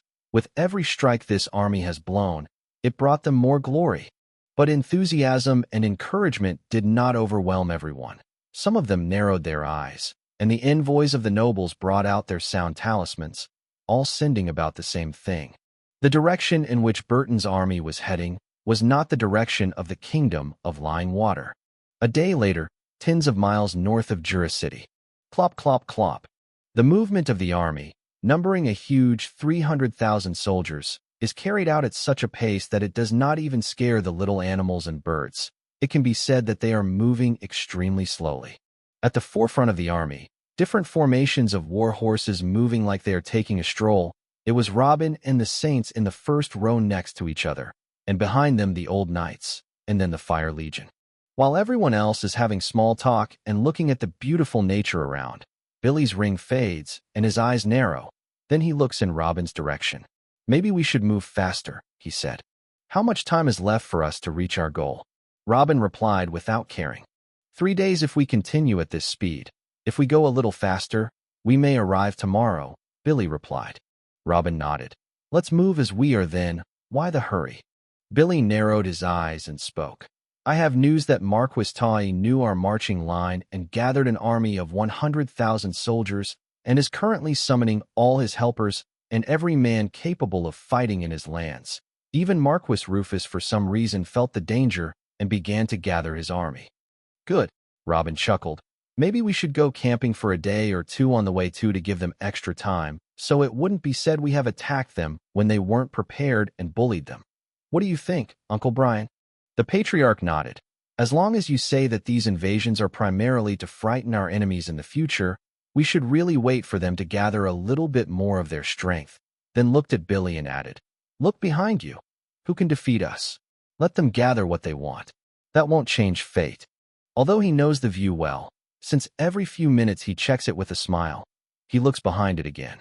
A huge army consisting of 270,000 infantry soldiers, a quarter of them armed with classified weapons, preceded by 30,000 ordinary cavalries, and in front of them were 2,000 knights of the Flame Legion, all clad in full white armor and holding white halberds, their shape sufficient to strike fear in everyone's chest. That not even counting the 1,000 Knight of the Darkness and Wind legions that were traveling ahead of the army and in the shadows to gather information and kill any spies. Everywhere he looked he smiled. What he sees now compared to what the family had 15 years ago, as the difference between mud and full moon. Then he came back to look in front of him smiling and shook his head, but he suddenly remembered something and looked in the direction of Robin. "If you see that this war is about killing a duck using a halberd, why did you come with us?" "Sightseeing," Robin replied smilingly, causing Billy to chuckle and press no more. But the truth was more than this, since the all-seeing God told him that he would take him to another alien planet after this war. He became worried and is trying to think of things to increase his strength quickly. Just like the accident of personally rushing to aid General Edward, fully knowing the danger, he could have taken the Patriarch, or at least St. David Burton with him. But he was trying to increase the danger to himself to see what he would do with the little forces available to him against odds that were not in his favor. Although he failed in the end and needed to be rescued by the saints of the royal family, he still benefited greatly from the experience. Perhaps watching this war from the side also will give him something of the actual battle experience that he is sorely missing.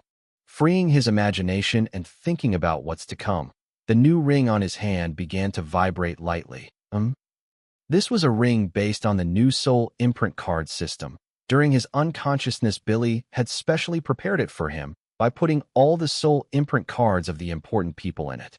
Robin passed his soul into it to hear the incoming message. "Robin, can you hear me? Please be there. Duke Gallon." Robin knew right away who was talking to him and replied seriously, "What can I do for you?" Chapter 172, Change of Plans. Gallon was thrilled when he heard the reply. "Phew, it's good that you finally woke up. Listen, I just got word that the Duchy of Harris, the middle one duchy of the three, stopped their current role and decided to go on the offense.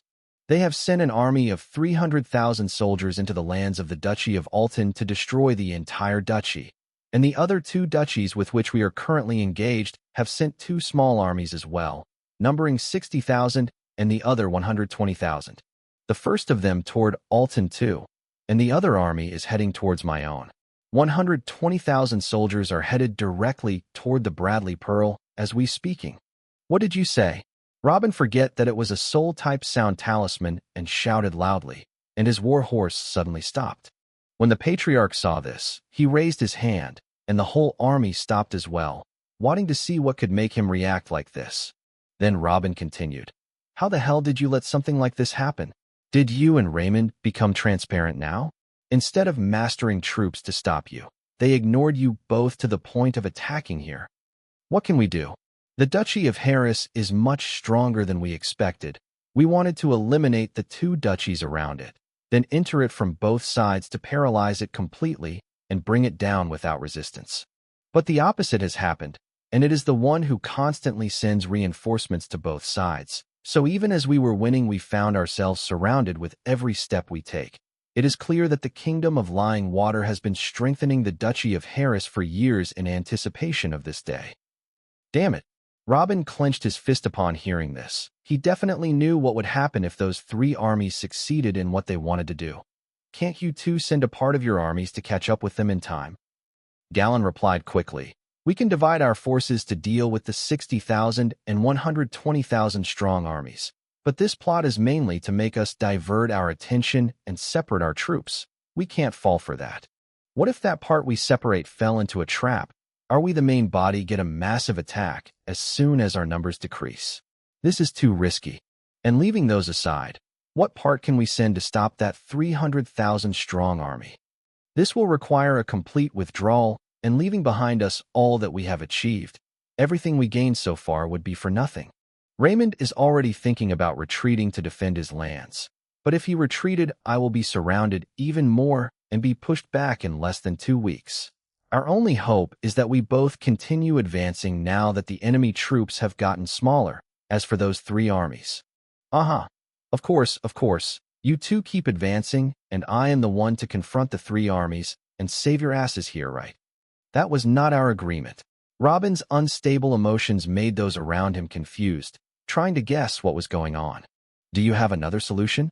Galen replied, and then added, "No noble in the two duchies, but you have a standing army that can stop a conquest of this size. I can call another duchy and ask them for help, but they will suck my blood dry and their demands would be crazy, and they might not even arrive in time and let my duchy burn first." "And you think I won't ask for too much?" sneered Robin. "Never mind. I will help you this time for Mila's sake. I will stop this invasion first, and then we'll reevaluate our whole agreement. Goodbye. For now, I have a big mess to jump into." Seeing that the call was over, Patriarch Brian advanced. "What is going on, Robin? Who is this?"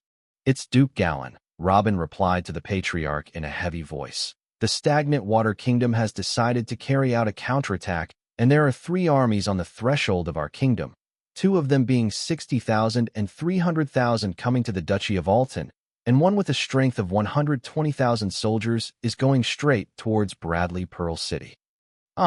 Hearing that her unprotected city would be attacked by an army like this terrified Mila. Then she quickly looked with eyes all pleading toward Robin. "Robin, what are you going to do?" "This." Billy was shocked as well. "That's nearly 500,000 soldiers." And quickly looked at the Patriarch, but found that his face was also turned upside down. Robin remained silent for a while. Although he had promised the Duke to act, he was still in an awkward position. A few minutes ago, he was already moving towards his own war. Now he found himself facing a completely different opponent.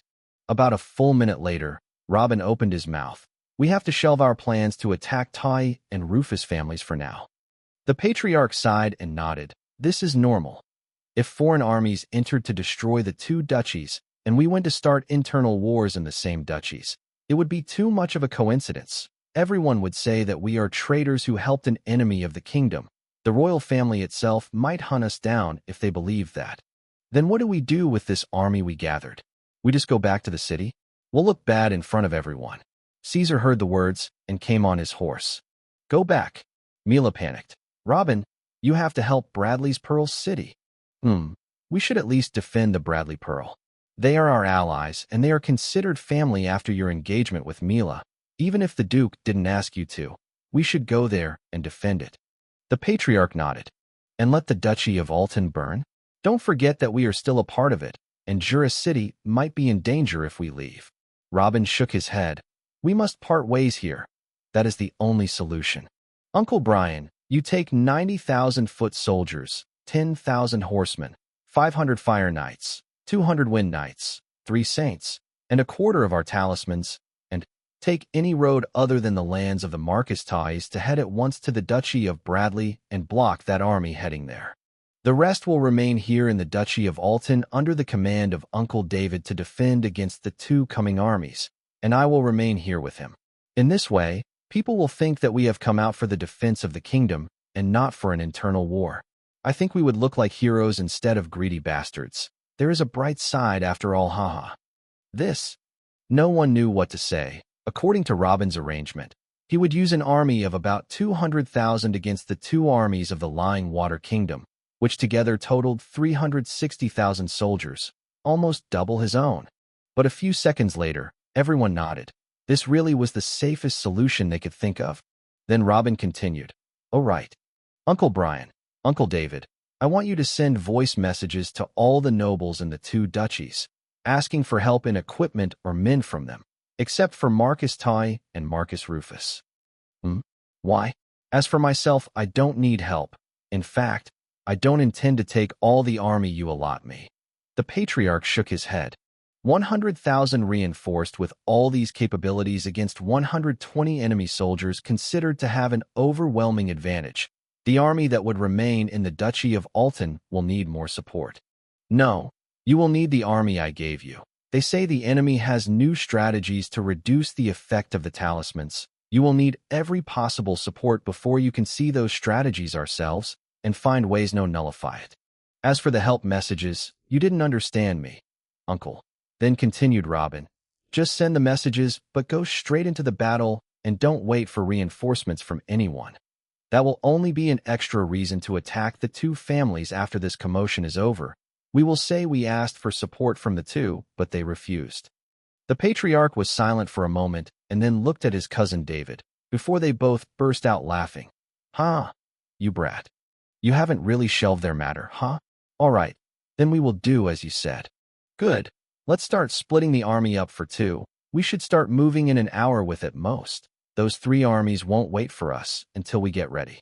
We have a race to catch," Robin shouted loudly, and the commanders and officers immediately began the operation in the agreed order. Chapter 173, Someone Will. Like headless chickens, everyone was extremely busy in the process of splitting the army into 2 and redistributing the weapons and talismans. As for Mila, she ignored everything and everyone, and flew off her war horse and got behind Robin's, hugging him from behind and giving him a kiss on the cheek, saying, "Thank you." "Haha, no need. How can I let my gorgeous fiancé's city be destroyed while I am watching?" Robin began to laugh, bragging, "Come on, get back on your horse. You are going with the patriarch to Bradley's Pearl City." "No, I'll stay with you," Mila replied directly and pulled him closer to her. "What do you mean by no? This is your city. Go with them." "No means no," Mila replied, annoyed, then grabbed his ear. "Didn't you hear what I told you earlier? What if someone tried to kill you when I'm not around, my duckling? I will stay by your side throughout this war, until you return to Jura again at least." But Robin did not shout in pain this time, but went to look behind him at the girl who was embracing him with, and gave her a strange look, as he was thinking of one thing. Is this girl really starting to love me? Why? It looks like I have underestimated my charm too much. Boo-boo. Forward. Less than an hour later, the army was restructured and divided into 2, 100,000 of them continuing their way north as they had been. The rest looked towards the east. Billy came beside Robin and General David after arranging their new ranks and asked, "What now?" "Uncle Brian has a clear destination to go to Bradley Pearl. We have 2 armies to stop, and we know nothing about them except that they are coming to the Duchy of Alton. We can't move blindly and hope we find them." "You are right. But for now all I can do is to march at a high pace toward the border with the Kingdom of the Lying Water. As we march we will have our destination given to us. Don't worry," said Robin, then shouted, Peon. Yes, father. What are your orders? Peon came quickly as a gust of wind and walked next to Robin's horse. His left arm that was cut off at the shoulder evidently grew quite a few centimeters and was already halfway between his shoulder and elbow. Take a few knights from the Wind Legion with you and move ahead. Find out the locations of the two armies and their next goals, Robin said. Yes. Peon bowed and then disappeared in the same way he came with. Half a day later. Buzz. Robin's ring began to care and passed his energy in it, to hear. Father, we have spotted the two armies. The largest of them, with 300,000 soldiers, is moving at a slow pace and in a direct line. You will meet them in 5 days if you kept marching in the same direction and at your current pace. And the second army of 60,000 soldiers is moving much faster with an unstable line. They attack anything at sight. They have destroyed a bunch of villages and smaller cities already and are currently clashing with the first barony in northeast of the Duchy of Alton. I fear they will be victorious within an additional hour and will continue to the next barony. Oh, good job. Follow the movements of the smaller army and wait there until we meet soon. Robin answered and hung up. Billy approached. Is there anything new? We have to split up again, Robin replied slowly. I was expecting this. Bailey sighed. Having two armies attacking us at the same time is too dangerous. They can't ignore the other, or they might turn around and attack them from behind. They just hoped that the two armies would join each other after entering the territory of the Duchy of Alton, but Peon's report destroyed this hope. Uncle David, Robin started speaking again. The 300,000-strong army is still 5 days ahead. You don't need to worry about it. Right now, we need to stop the smaller one before it mages to inflict too much harm or go much deeper into the duchy. You continue forward with the main army and lead them to a good area to be the battleground for the incoming huge battle. And I will take the cavalry and the 3 special legions and the saints with me to fend off the smaller army. And I promise we will come back for you before the main battle begin. You are only talking a total of about 22,000 soldiers to fend off an army of 60,000? Is it really going to suffice you? St. David's response is uncertain. I think you are right. Well, give me 3,000 extra archers to ride behind the cavalries or their horses. That will increase the advantage. It would be a good sight seeing those talisman arrows flying from moving horses. That's a total of 25,000 them. Still a little. You need some infantry to block them off at least, St. David objected. I hear you, but what can we do? We have to get to them quickly before it's too late, and then get back to you before clashing after 5 days with the larger army. We are bound to an extremely tight timeline, and this is the only option. All right. Do as you wish then. The general sighed, then raised his voice and began to give orders to divide the army again. 2 days later, the Duchy of Alton, the barony of Levar. Aha! They are climbing the walls. Where is St. Emily? Baron, save us! Save us! Screams resounded around the main city in the barony of Levar, but they did not find an answer. Those who they are seeking help from are fighting a battle that will determine their life or death. A few hours have passed since a hostile army showed up from the east, bearing the smell of ash and blood. After destroying 2 baronies in succession till the point, their number was reduced to less than 50,000. Destroying 2 baronies and almost finishing the 3rd barony while losing only 10,000 soldiers. This was an elite troop. It is clear that they were trying to avoid collision with any large army that can defeat or stop them, so they raced against time to attack the heart cities of each barony before they can master an army of more than 20,000, but their results were still frightening enough. Their main weapon was agility, and their goal was to cause as much destruction as possible in the Duchy of Alton, then go back to where they came from. Send reinforcements to the eastern wall. It's about to fall. One of the saints of the Levar family cried out loud while fighting with an enemy saint in midair. Reinforcements? You are just delaying the inevitable. You think your city will survive for another hour? Die, old man. His opponent laughed and fired several punches at him that prevented him from watching what was happening below again. Although the fighting was still taking place in front of the walls, the soldiers of the Lying Water Kingdom spared no effort to target behind the walls. The flaming arrows ignored the soldiers of the Levar family and descended on the citizens' wooden houses, setting fire to a large part of the city. This was one of the reasons that made their task easier along their way here. All the members of the Baron's army were afraid about their families from the fire, and their minds became distracted, which reduced their effectiveness on the battlefield, and many of them deserted their place to try and find their families before they get burned alive. His Majesty will not forgive you. You will all suffer a terrible death. After one last look around, the Baron cursed his opponents with a loud voice. It was all over. Even if he somehow beats his opponent, there are still 4 other enemy saints fighting 2 of his family saints. 5 against 3, it's just a matter of time before all 3 die. That not taking in mind his army that is about to fully collapse and his city that is already half burnt. Ha ha ha, you still have the strength to curse me? Then let me take your throat. You dogs! The Baron repulsed the claw attack that was about to take his life. You won't come out of the Black Sun Kingdom alive. Surely someone will? The Baron's words refused to come out as he stared at the horizon. Ha ha, old man. Finally you decided to keep your tongue in your mouth and wait for death? Did you finally realize how stupid what you say is? You say someone will come and kill us? Nobody even knows we are here, yet haha, after news of your destruction circulates, we will be already slaughtering our next target. Ha ha ha, you Black Sun dogs will regret provoking us. Big brother, look behind you. Chapter 174, First Victory. Huh? Can't you see that I'm busy? What the hell would be more important than finishing this M? The saint replied angrily, but the words quickly got stuck in his throat.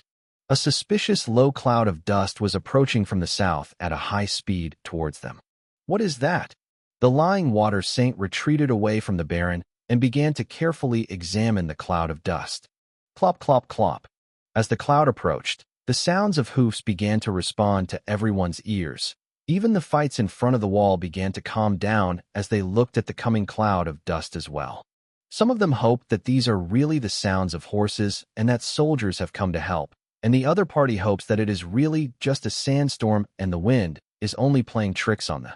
Lucky, this confusion didn't last long. As everyone was in anticipation of what is coming, a human voice like thunder broke the atmosphere apart. Fire Legion, prepare to engage. Hurrah!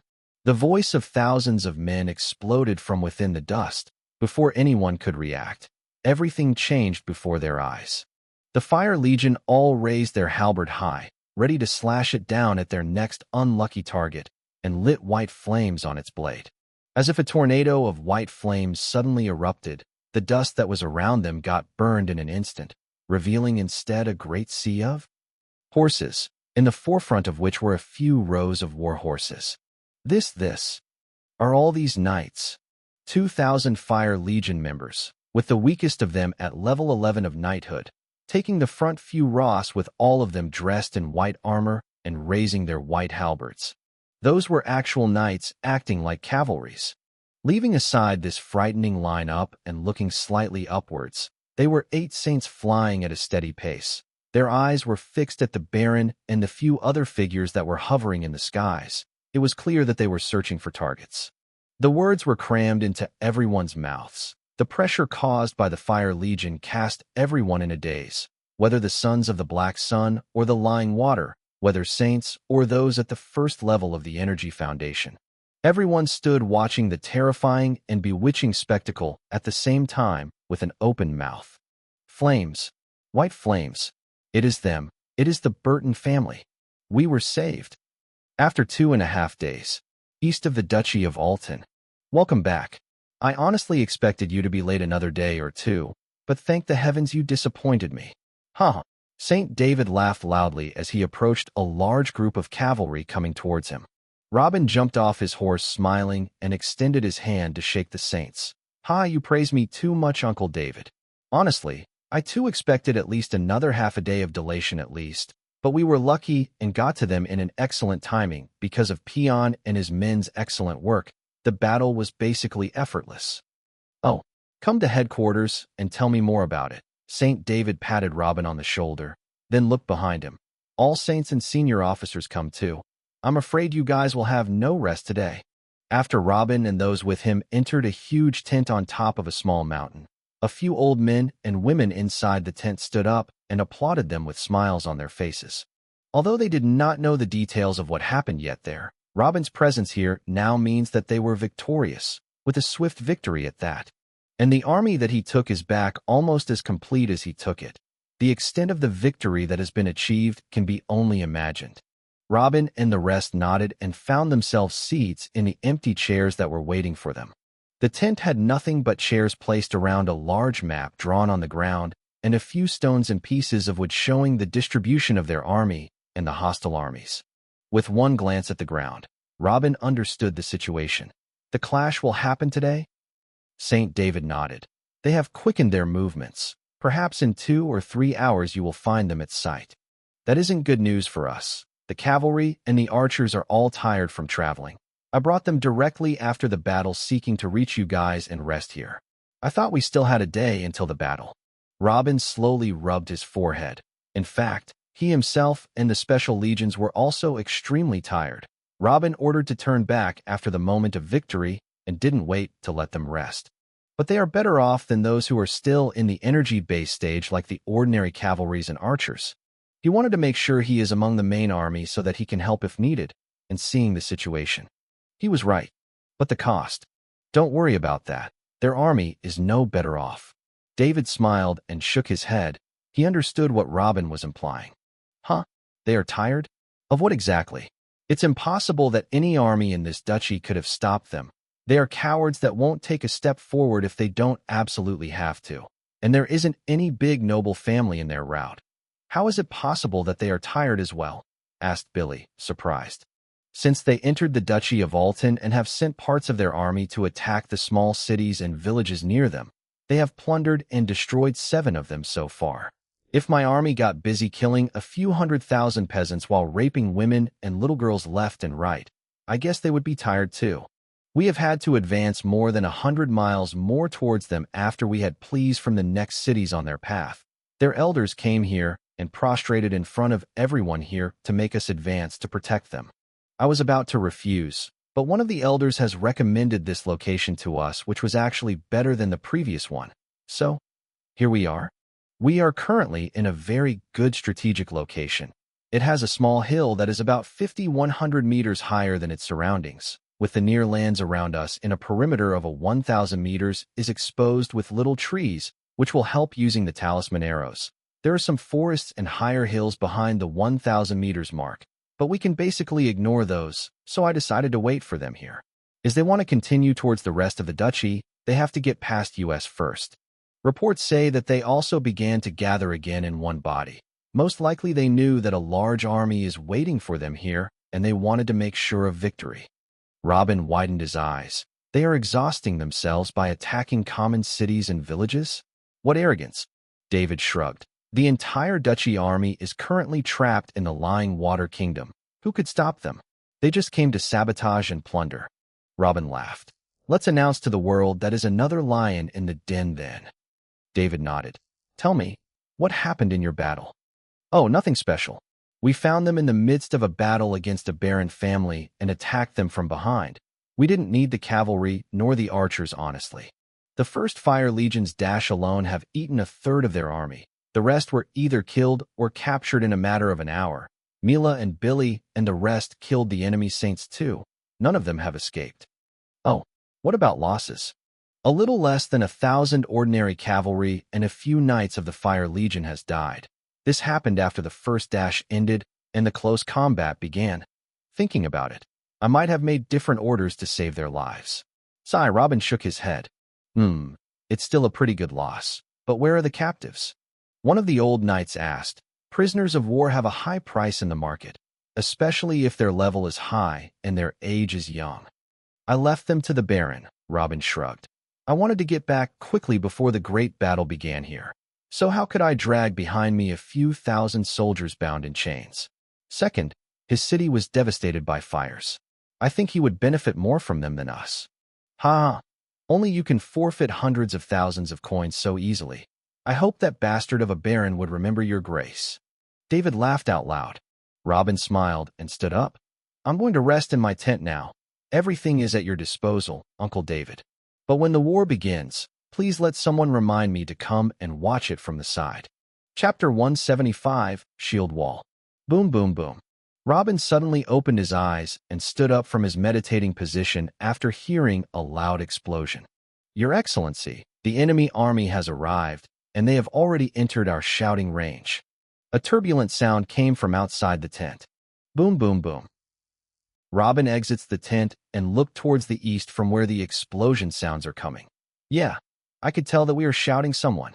Why didn't anyone call me earlier? They took us by surprise. Please go to the commander's tent, and you will know everything about the situation. The knight bowed. Tisk, okay, you can go back to your squad. Robin gestured at him and walked towards the commander's tent. 2 minutes later. What happened? How did the battle suddenly begin? Robin lifted the curtain and hurriedly entered the tent. Come see for yourself. St. David did not look behind him as he knew who was talking, but pointed in front of him. Robin slowly approached from behind him and looked through the open eastern side of the tent. Boom, boom, boom, boom. As if the green lands were covered with human bodies, like locusts all hurrying towards his direction in a crazed manner. Within sight, there is nothing could be seen but soldiers. If Robin wasn't sure there were 300,000 soldiers, he would have thought that there are a few million of them. Boom, boom. Swoosh, swoosh. Explosions rang out from under the ground as they entered the landmine's range, but their running didn't stop. Talisman arrows flew over Robin's head to fall on the incoming ants, but their march didn't slow down. These distances? Robin finally spoke in shock. St. David nodded with a problematic look over his face. You have noticed. There is a distance of at least 2 meters between every soldier and any other nearest soldier. Every arrow and every landmine that explodes kills or injures only one of them. Sometimes it misses and doesn't even cause a slight injury. This is no different from just shouting ordinary arrows. Then he inhaled and continued. They showed up from the horizon running with this strange formation, and as you can see so far we have only been able to hunt a few thousand soldiers of them, and it cost us about 10,000 talismans. Robin narrowed his eyes. So this is one of the so-called strategies against the use of fire explosion talismans. At this rate, all our fire explosion talisman stoke will be drained quickly, and the battle will turn into a normal fight after. That's indeed smart. No wonder the two dukes are having problems there.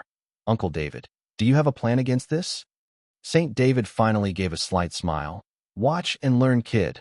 Then he continued shouting with a loud voice. The 1st, 2nd, and 3rd battalions of heavy infantry advance 50 meters and form a shield wall along the front. 1st, 2nd, 3rd, and 4th battalions of spear infantry stand behind the heavy infantry units and prevented the enemies from jumping above the shield wall. Quickly, the soldiers began to move according to orders. Within less than a minute, the aforementioned battalions advanced just about 50 meters from the rest of the army, and the 3,000 heavy infantry soldiers formed a wide line extending about a kilometer, all of them holding huge categorized shields. After their positioning, each of them planted his giant categorized shield into the ground to form a cohesive shield wall that was a little higher than they are. Immediately behind them, the spear-carrying soldiers were distributed in 2 rows at equal distances from each other and raised their spears up in an attacking position. They were ready to stab the hell out of anyone trying to jump or play any tricks. The view in front of Robin speaks of the extent of the soldiers' discipline. There are many good details that happened without even being ordered by St. David, which was evidence of General Edward's good training of these men. Also, the new armament that is evident in the categorized spears and shields made him smile. These are the new power of the family. But the sight also indicates danger. The front line of defense has become extremely thin. With some pressure, they can penetrate any point and reach the heart of our army. If that happened, we wouldn't be able to use the talismans to the fullest anymore. St. David nodded. I know, but look at their formation. If I don't stretch the line of defense to be like them, or even longer, they will go around us and attack the sides. It might be dangerous, but it is an inevitable move. Get ready for the clash. It is coming. The assistant general in charge of the armored infantry shouted. HYA. The 3,000 of them shouted as they planted their own feet to the ground as well. Ba ba ba. Just moments after completing the preparation, the incoming army quickly crashed into the shield wall formed by the Burton family's heavy infantry. The shield wall endured the first shock thanks to the strength of the categorized shields, but the shields began to tilt back little by little with each new row reaching the collision line. It was clear that they would fall at any moment now. "Talisman's archers, shoot!" General David shouted. Finally, with a clear target and so many human boats to shoot at, about 2,000 archers above the hill began to shoot arrows like rain over the other side of the wall. Boom, boom, boom, boom. The soldiers of the Burton family hid more under their shields to avoid resounding explosions a few feet away from them, but they could not avoid the blood and body parts that fell on them from above. During the loud explosions, the lying water soldiers succeeded in breaking the shield wall in a few separate locations along the kilometer-wide wall, but it was quickly repaired as the heavy infantries who were pushed back with their shields got back to their spots again and filled it. And those who tried to sneak in were quickly killed by the spearmen. They held no chance against that many categorized war spears pointing at their throats. In about 5 minutes, the about 30,000 lying water soldiers who made up the first wave were completely wiped out. With the 2,000 archers pulling their bow strings again to start a new round, a shout came from the assistant general in charge of them. "Enough! There's something peculiar." There was no more crowding in front of the shield wall. The rapid advance of the enemy soldiers suddenly stopped, but they still kept the meters distances between every soldier. It's like they froze where they stood. St. David's features changed. Problem. It seems that the shield wall bait won't work till the end. I was expecting to wipe out at least half of their army first using it. That person is not willing to make great sacrifices today. Actually, those heavy infantries that were pushed back were playing a kind of a bait itself to make them think it is still possible to break the shield wall and have them keep coming to try. But even that didn't work. Robin narrowed his eyes. It can be understood that they do not want to sacrifice larger numbers of soldiers to win, but standing in their places will not win them the battle either. What are they thinking? You all, who are you? Even the main army of the Alton Duchy that came to invade our lands didn't dare to use talismans with such intensity. And from where did you get all those categorized shields from? While everyone was waiting for the next step, a shout came from behind the enemy soldiers. "We are the Burton family. Go back to where you came from. You shall not advance into the territory of this duchy any further." David shouted. Their job is to defend the duchy while the Alton family's army is outside.